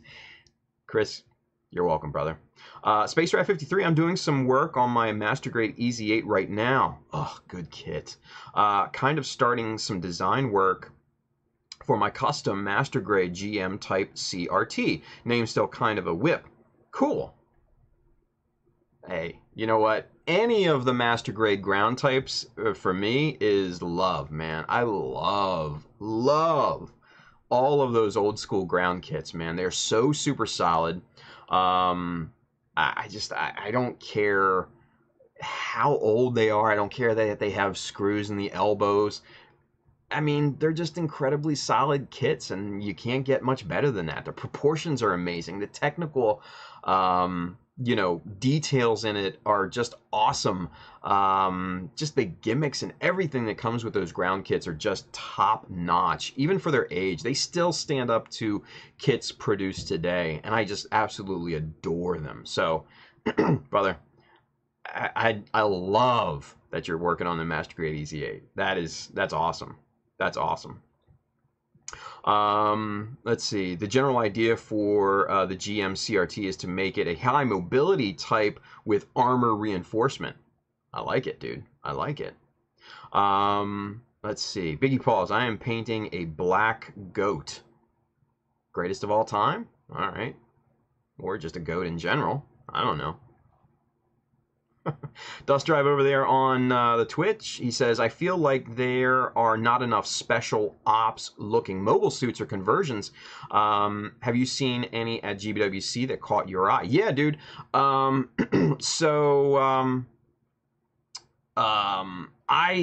really dig, you know, the spec ops custom suit kind of look, and actually a lot of the ones that I have built here recently within the past several years have kind of been on that line. The Hummingbird that I built back in 2016 was definitely kind of a spec ops type of you know, feel, if you will. And then last year my Ozymandias was definitely a kind of ace pilot style of I guess look, right? And then the Blue Destiny that I built, obviously Blue Destiny was a prototype badass, so yeah, so that's definitely a good one. But as far as GBWC goes, there's been a lot, man. There's been a lot. What I would say is look up your favorite kit. So say if it's a Jesta, right? Look up custom Jesta. You're gonna find a ton of them, right? There was a Sananju that a guy built several years ago that was in grayscale, and he made this thing into like a SEAL Team 6 straight up spec ops badass looking mobile suit. So I forget the guy that made it. I don't even know. But yeah, so that's, I would look up those particular you know, ones. Just Google image search it, or look it up on Pinterest or something like that. And then I'm sure you'll probably find it. So let's go back to camera one since we're talking a little bit more here with you guys. So yeah, good question. Let's see, Virgil2501 over there on Twitch, he says, just finished a Master Grade Wing Gundam Zero custom kit. What are we talking about? Dude, we're talking about a little bit of everything. We were kind of weathering up my the Jesta. We're getting that dirty and everything like that, making that look nice and grimy. And then a bunch of the guys were talking about resin and some other things like that. So right now it's kind of a free-for-all, dude. So, but thank you for watching. Dust Drive, dude, thank you for the follow. Appreciate that. Welcome to the family. Thank you for, excuse me, thank you for chatting with us. Space Rat 53 kind of redesigning the head with some inspiration from the Pale Rider and some GM Type C variants. Ooh, on a master grade EZ8, I like where your head's at, dude. Astria Kai, still have my old Master Grade Mark II Gundam. Nice. 01 Shield, Master Grade EZ8 and Ground GMs are my first Master Grade kits. See? They're really good kits, you guys. Definitely worth a $35 to $40 price point here in the US. So if you're on the fence about getting a ground type unit, don't. Just buy it. They're so great. Let's see. Biggie Paul's an actual goat. You're actually painting a goat. There's a story behind that, I'm sure. But I don't know. 01 Shield, I already have them on order not long after release announcement. So there you go. Sweet. 01 Shield, but thanks anyway. So there you go. Cool. Oh, he's the Dwidget. There we go. Okay. Gorman Den. I hope to use the Extreme Patriot 105 for better detail work and an overall improvement over my Go Cheer airbrush. Go Cheer. I've never heard of that. Let's see. Dwidget. Yeah, Therno Hobbies and Games on Facebook. That's the Dwidget shop over there. Julius Dembski. Work early tomorrow night. Night, Julius. Thanks for watching, brother. Andrew Young, blessed shoulders on the BD are connected. Need to mask the body, though. I hate painting yellow. Yeah, painting yellow sucks. Sucks. Let's see. Monkey D 2006. Where can you get the circle tape cutter? Do you mean... I think you mean this guy right here, right? Great question. This is, I think, by a company called Platts. Yes. This is the container, the packaging. This is by a company called Platts. This little guy right here goes in there. This is what? I think the retail's 1,200 yen on this, if I'm not mistaken. Anyway, I got this on a, you can get this on Hobby Search. So look on there, and they have that. I think it's like 12 bucks on there. So, yeah. Thank you, Bailey. Appreciate that, brother. There's the link right there to Hobby Search, even the product. Look at that. Bailey's on top of it, man. Just simpatico, right? But yeah, that's where you get that from. So, very cool. Let's see. Biggie Paul's, yes indeed. There's a story there. Nice. Corbin Den, it's a cheapo airbrush on Amazon. Oh, I gotcha. Yeah, then that Badger's gonna come in real handy, dude. Real handy. Monkey D 2006. Thanks. You're welcome, man. Thanks, Bailey, too, man. Good stuff. Space Rat 53, converting the Type C's beam spray gun into an experimental cartridge type beam rifle. The head redesign is for the GM Type C, going to modify the body to fit the RX-78-2 Verkok Warfighter. Interesting. You have my attention, sir. I mean, that sounds pretty damn interesting. Chris R, those are also on HLJ for 11 now. Bailey says they're sold out. Are they sold out on Hobby Search? Yes. Ugh. Shitty. But so Monkey D 2006, the even though it's sold out right now, hit the notify when available button, and then they will email you when they come back into when they come back in stock. I've done that on several products, and man, they are legit when it comes to emailing you when those things are back in stock. Like Johnny on the spot, seriously. So, and it doesn't take too long, I don't think, for them to restock tools and things, because especially with things like BMC chisels, man, they have the best stock on pretty much the entire web. So, yeah. Bailey says they are order stopped on HLJ, just being released. There's a USA made one too. I've seen it somewhere. Yeah, there's probably some that are on there. Soravan, holy crap! I forgot what day it was and missed my phone notification, dude. It's all good, brother. It's been a cool night, man. We've had some cool new people chime in on Twitch, and we've just been chilling and talking, dude. So don't even sweat it, brother. Yeah, we've been having fun answering questions and all that. Corbin Den, do you by chance have a Discord server? No, I don't. I don't really fuck with Discord too much, man.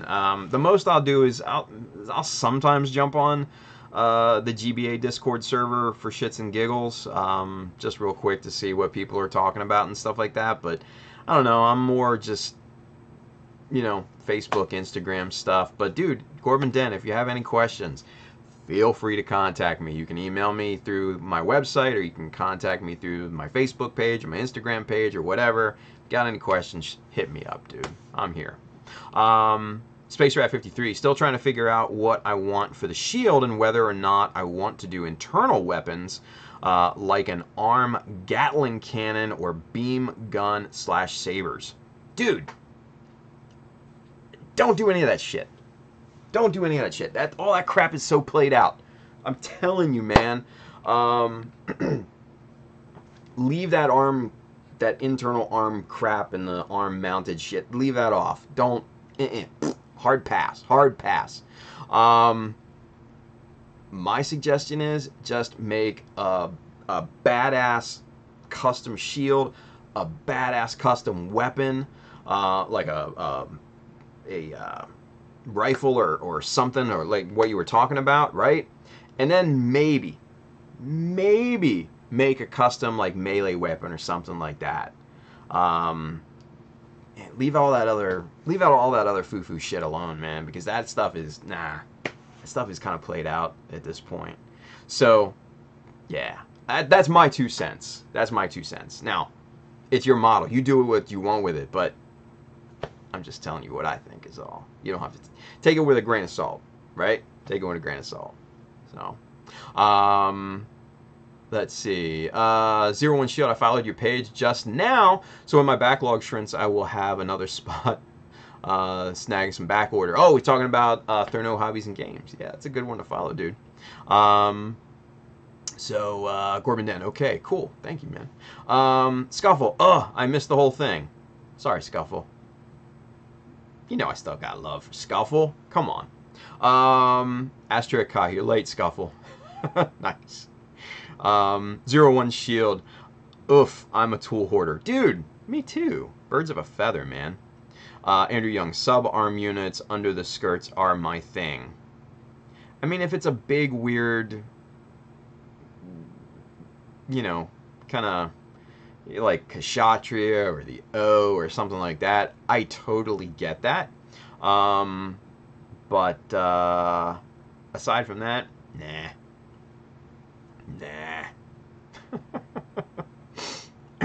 Let's see. Corbin Den, do you have any master grade kits you would recommend? Master grade and up. Can't stand high grades because I have big hands. Nice. Yeah, dude. The Jesta, obviously. That's a really good one.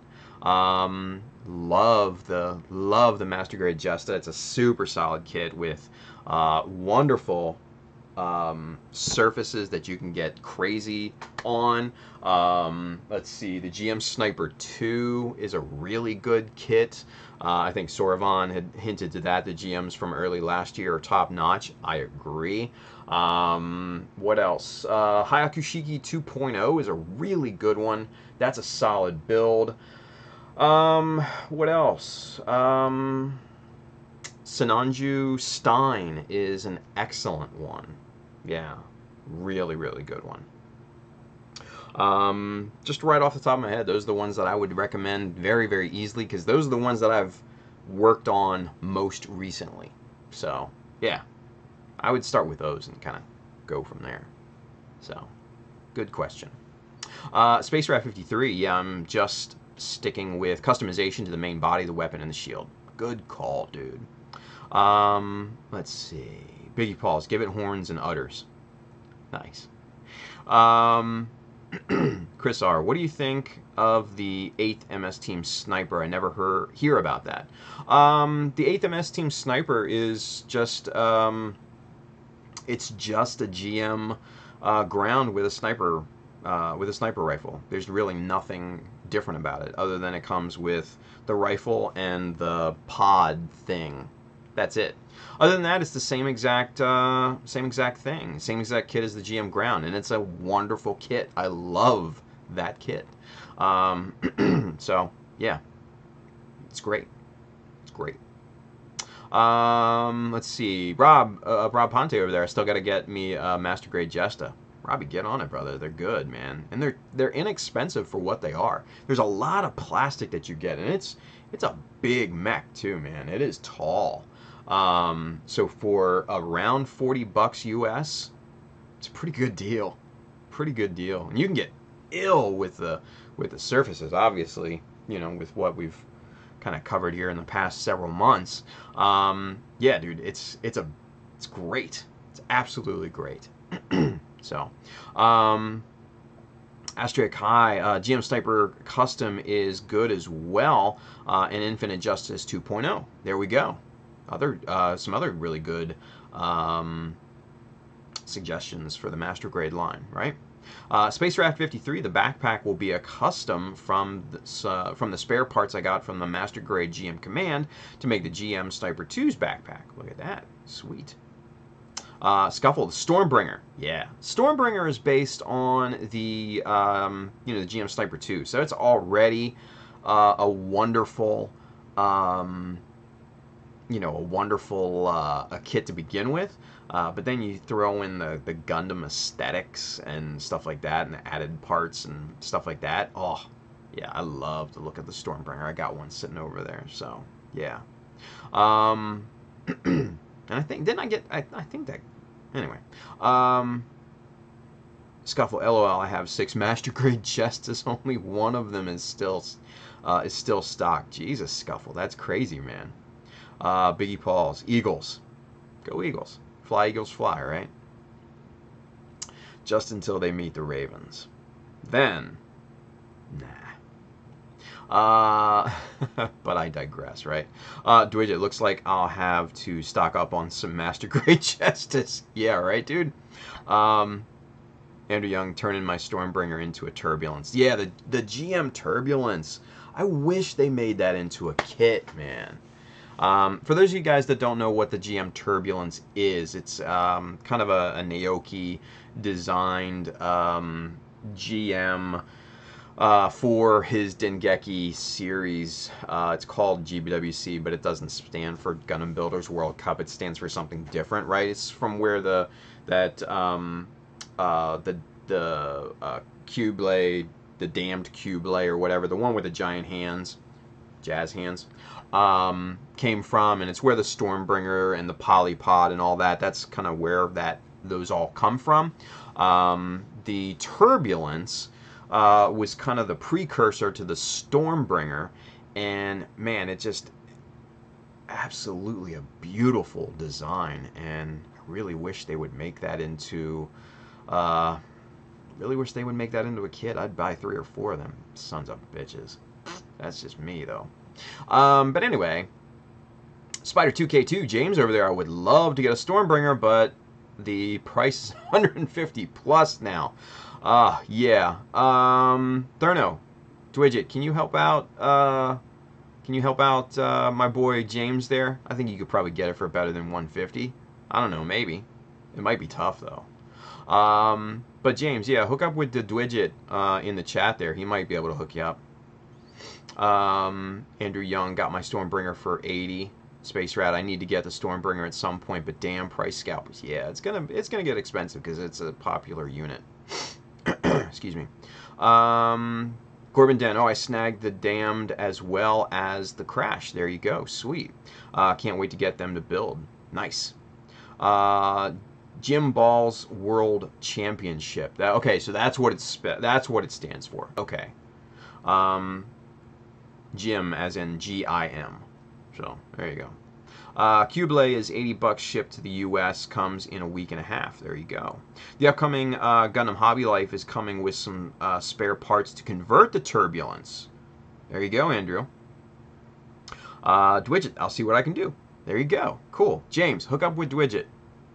He'll treat you right. Astray Kai, the web story is shit, to be honest. I haven't really gotten into the story or anything like that. I just like the designs of the mechs and stuff, so there you go. James Spider 2K2. Oh, and Tim, the Stormbringer was also influenced from the P Bandai GM Dominance Master Grade as well. Yeah, a lot of the parts are based off of that GM Dominance, so yeah, pretty good. Scuffle says, Tim, can you do a video on you doing a vacuum form, please? Yeah, that's definitely in the works. Corbin, and now I'll need is a 1/100 Kshatriya. My life shall be complete. Yeah, dude, fingers crossed. Hopefully Bandai can come up with the tech to make that happen, right? The main thing is the binders. The weight of the binders is going to be a problem. Obviously, it's not a problem in zero gravity, like where it's based in. But here on Earth, where we're located, it's still going to be a bit of a problem, even at 1/100 scale. So until they jump that hurdle, it's going to be tough. So. Corbin Den, trying to get the Ellen Hobby one is very costly, so I can wait. Yeah, I've seen that thing go for like $800 here recently. An Ellen, you know, still in the box. That's just nuts. Nuts. $800 for a kit like that. Nah, I'd rather build my own from scratch, to be honest with you, but hey, what are you going to do? Let's see. Gundam Hobby Life. Let's see. The Mad Gun and Backler Shield. Ooh, look at that. That's pretty cool, right? Huh. Interesting. That's a pretty cool design for that rifle. It's very interesting, yeah? I could probably make that, though.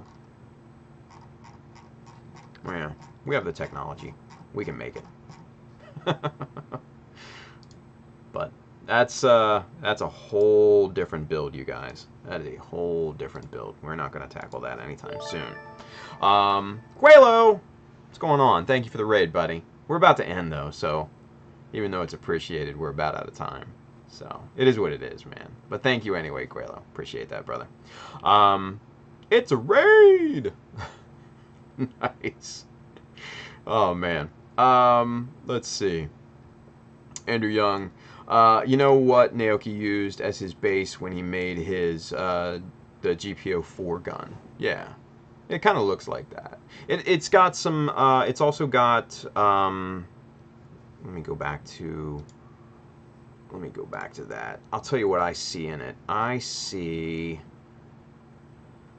a little bit of a little influence from like the Beam Smart gun from the XS, a little bit just on the sides. I see the Mark a little bit of the Mark II rifle in there as well. You know, with the E-Pack underneath, a little bit. Just, you know, these are inspirations to it. It's not an exact copy, obviously, but, you know, hints of it. So, yeah, I think it's been inspired by several different Gundam weapons. So, it's pretty cool. It's pretty cool. Quelo, oh shit. It's all good, brother.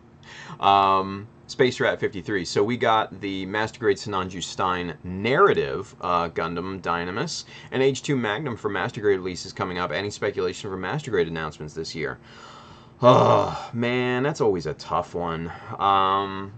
Usually by this time I'd have kind of inside scoops on what's coming out for the next year, but man, it's just with the whole Bluefin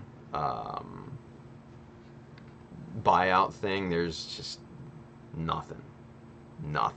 So Bailey says Alex 2.0. Man, I hope so. That would be amazing, right? That would be cool. Corbin Den, my Discord companions are trying to sell me more on Sazabi Verkaz because they want me to make a Power Rangers team. I don't know if I have the guts to make 3 more Sazabis. Damn, dude, that's yeah. That could be challenging. Let's see. Scuffle. Master Grade G Self. I would buy that, actually. As much as I've hated on the G Self, I would buy it and modify the shit out of it. I would. I absolutely would. That's just me. Guelo built that new Figurize Haro tonight. Once more. Which one? Which one? Brendan Hay. Thank you for the for the follow. Appreciate that, buddy. Did you buy did you get the big one? Or like the one in like the I don't know, the mech suit or whatever it's in. Which one? I don't know. 01 Shield, they might have changed the age 2 frames slightly. The big one with the inner frame. Ooh. Nice. Nice. How big is that? Like, what's the diameter on that? Because that thing looked sizable. Sizable. Like, big. Right? Guelo says it's so nice. I bet. It looks nice with that whole inner frame and everything. You could do some crazy shit with that, man. The Element Shock. Thank you for the follow. Appreciate that as well. Let's see. Ultraman Dyna. I would love for them to do a Dom Tropin Master Grade and also a Hygog. I'm right with you there, man. I am right there with you. Yeah. Alex Bruce, I'm assuming they haven't released any news on Bandai Bluefin either. They haven't really released anything, but Bandai did take over operations the first of the year. You know, I know obviously Xavier that works for them, and you know, he's posted a few things about it. So, yeah. Let's see. A little bigger than a baseball. Wow, that's the size of that. I thought it was a lot bigger than that, honestly. Maybe I saw something different, but still, that's a pretty good size. A baseball, probably about a little bit bigger than fist size, maybe. So, I don't know, probably about yay big, 3-4 inches, maybe. It's pretty good. It's pretty good. That's not bad. I would take that. I'd trick that out. Let's see. Bailey says, you know, Master Grade Hygog might not be that odd. Yeah, or Zagok E. Oh, dude, a Zagok E? I would buy the shit out of that. Yes, sir. Is ripe this year for 30th anniversary. I agree. I like that idea. Corbin Den, 1-to-1 Harrow kit from Bandai, please. Yeah, that would be fun, right? Scuffle, I'm going to assume they'll finish the 00 line first before moving on to another series. You never know with Bandai, dude. You never know. They could just come out of left field and do some stupid shit. So, 3 inches. 3-inch diameter on that Harrow. That's still pretty decent. You know, especially with the full inner frame, clear parts, the whole 9 yards. Yeah, that's not bad. That's not bad. You could definitely sink in some quality model time on that. That's for sure. That's for sure. 01 Shield, I would like a Master Grade Zagaki, to be honest. Me too, dude. Big arms and everything. Yeah. Scuffle says, and maybe for left field, Xmas 2019, they'll come out with a perfect grade ball or perfect grade build strike. I think both of those might be long shots, but hey, you never know. Dwidget says, Tim, I think you're thinking of the 1-to-1 Harrow. I think so too, because I've seen that. I've seen a big one posted here and there, so yeah. Thurno, thank you for the follow on Twitch. Appreciate that, brother. 01 Shield, no, I'm about the perfect grade gun tank life. Dude, that would be kind of sick to see a perfect grade gun tank. I would almost buy that. Let's put it that way. I'm not a big perfect grade guy. So, Guelo says, big empty space when you don't have the stock LED battery pack. Oh shit, then you can trick that out big time. Bailey says one can dream. Yeah, right. Gorman Den, all right.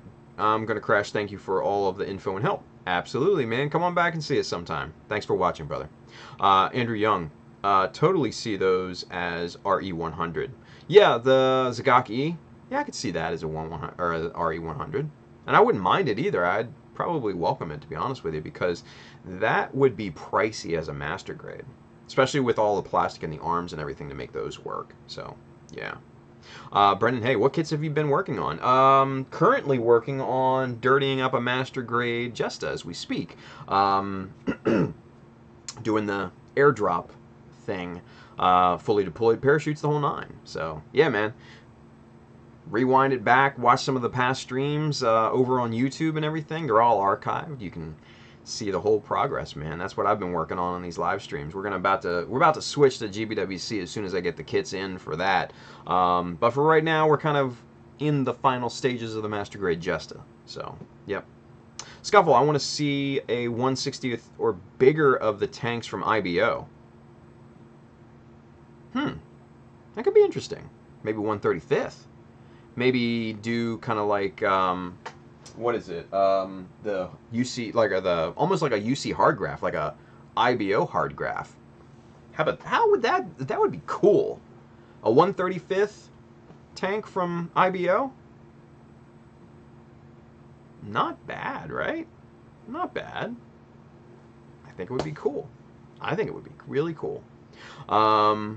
Scuffle says make that 1/6 for them tanks to fit my GI Joes into. Nice. 01 Shield, I could see that for Andrew, RE100 when all else fails. Yeah. Andrew Young, are you live streaming your GBWC builds? Yes, absolutely. I'm live streaming it because that's what I'm going to be working on. So yeah, I'm going to live stream it. I'm going to put it out there for the world to see. 100%. Bailey, EX models. Yeah. Yeah. Sorvon over there on Twitch. Ooh, IBO hard graph would be neat, wouldn't it? Think about that for a second. That would be kind of cool. At least just the little kind of mobile worker tanks, right? Just to get one of them. And all they'd have to make is just that one. And I'd probably buy one. I think they would be pretty cool. You know? I could totally see a Martian diorama, you know, with the rusty color soil and the whole 9 yards, and with, you know, cotton kind of dust trails and everything. Oh, dude, come on, you could get ill with that. Absolutely. Yes, Dwidget. You talking about the mobile workers from IBO? Yeah, those little kind of tanky looking things. Yes, the mobile workers. Absolutely. I think they would be sick as 1/35th scale. Yeah. Bandai, if you're watching, do it up.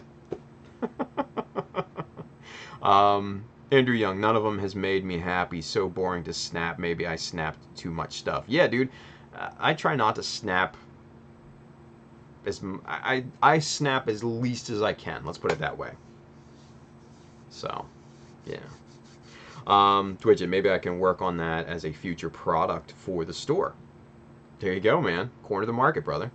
01 Shield, my first RE100 might be Gun Blaster from Victory. Okay, so funny that you mentioned this, Shield. Someone, I forget who, someone posted a comparison shot of the RE100 Yak Doga next to the RE100 Gun Blaster, right? The Gun Blaster is literally 1/2 the size, but they're the same scale. And it just goes to show you how the miniaturization of, you know, more advanced UC years kind of scaled those mobile suits down. It was just crazy. Like, I knew they were a lot smaller, but man, it was surprising to see the comparison of the Yak Doga, which arguably is a big mobile suit, next to the tiny little Gun Blaster. Oh, so crazy. So crazy. Let's see. Andrew Young, can't help it. I love snapping. Sifu influenced me, showed me the ways of snap everything in my path. Whatever, man. Get out of here, Andrew, you little shit. 01 Shield, so tiny. LOL, that is awesome. Dude, it was a pretty cool picture. It's making its rounds on the different Facebook groups, so I'm sure you could probably find it somewhere out there, right? 01 Shield, have the Kess Yak Doga crushing the gun easy. Oh my god, right? I mean, it wouldn't take much, let's put it that way. So, but anyway. Alright, boys. And girls, sorry. 12:22. We're a little bit past the time. We're going to wrap this we're gonna wrap this puppy up, and we're gonna call it a weekend, right? The weekend is here. So, guys, real quick, let's finish out. If you want to get one of these Amaro shirts, man, you know where to find them. www.chatomecha.com. Hit up the store button at the top. You'll be transported to the store. Hats, shirts, bags, other stuff. Go get you some. Really cool stuff in there. And then also, any of the tools that you saw me working with tonight, the Tamiya color palettes, the sponges, the little makeup applicator doohickeys, those are all on my Amazon page just below, right, just down here, just below on YouTube and on Twitch, and then over on this side if you're watching on Facebook. Go hit that up. Tons of tools and materials and stuff like that for you to take a look at. We've got books for inspiration. We've got streaming gear, camera gear like that. If you want to get into live streaming, it's fun. All that stuff is on there. Go check it out. And then also, we're going to be back Monday, and hopefully, we'll have the GBWC kits in hand. I don't know. We'll see, right? We'll see. We will see. Hopefully. So, guys, have a wonderful weekend. Go build something amazing, and be safe out there, you guys. Don't do anything stupid, and go Ravens. All right, guys. Have a wonderful night. We'll see you Monday.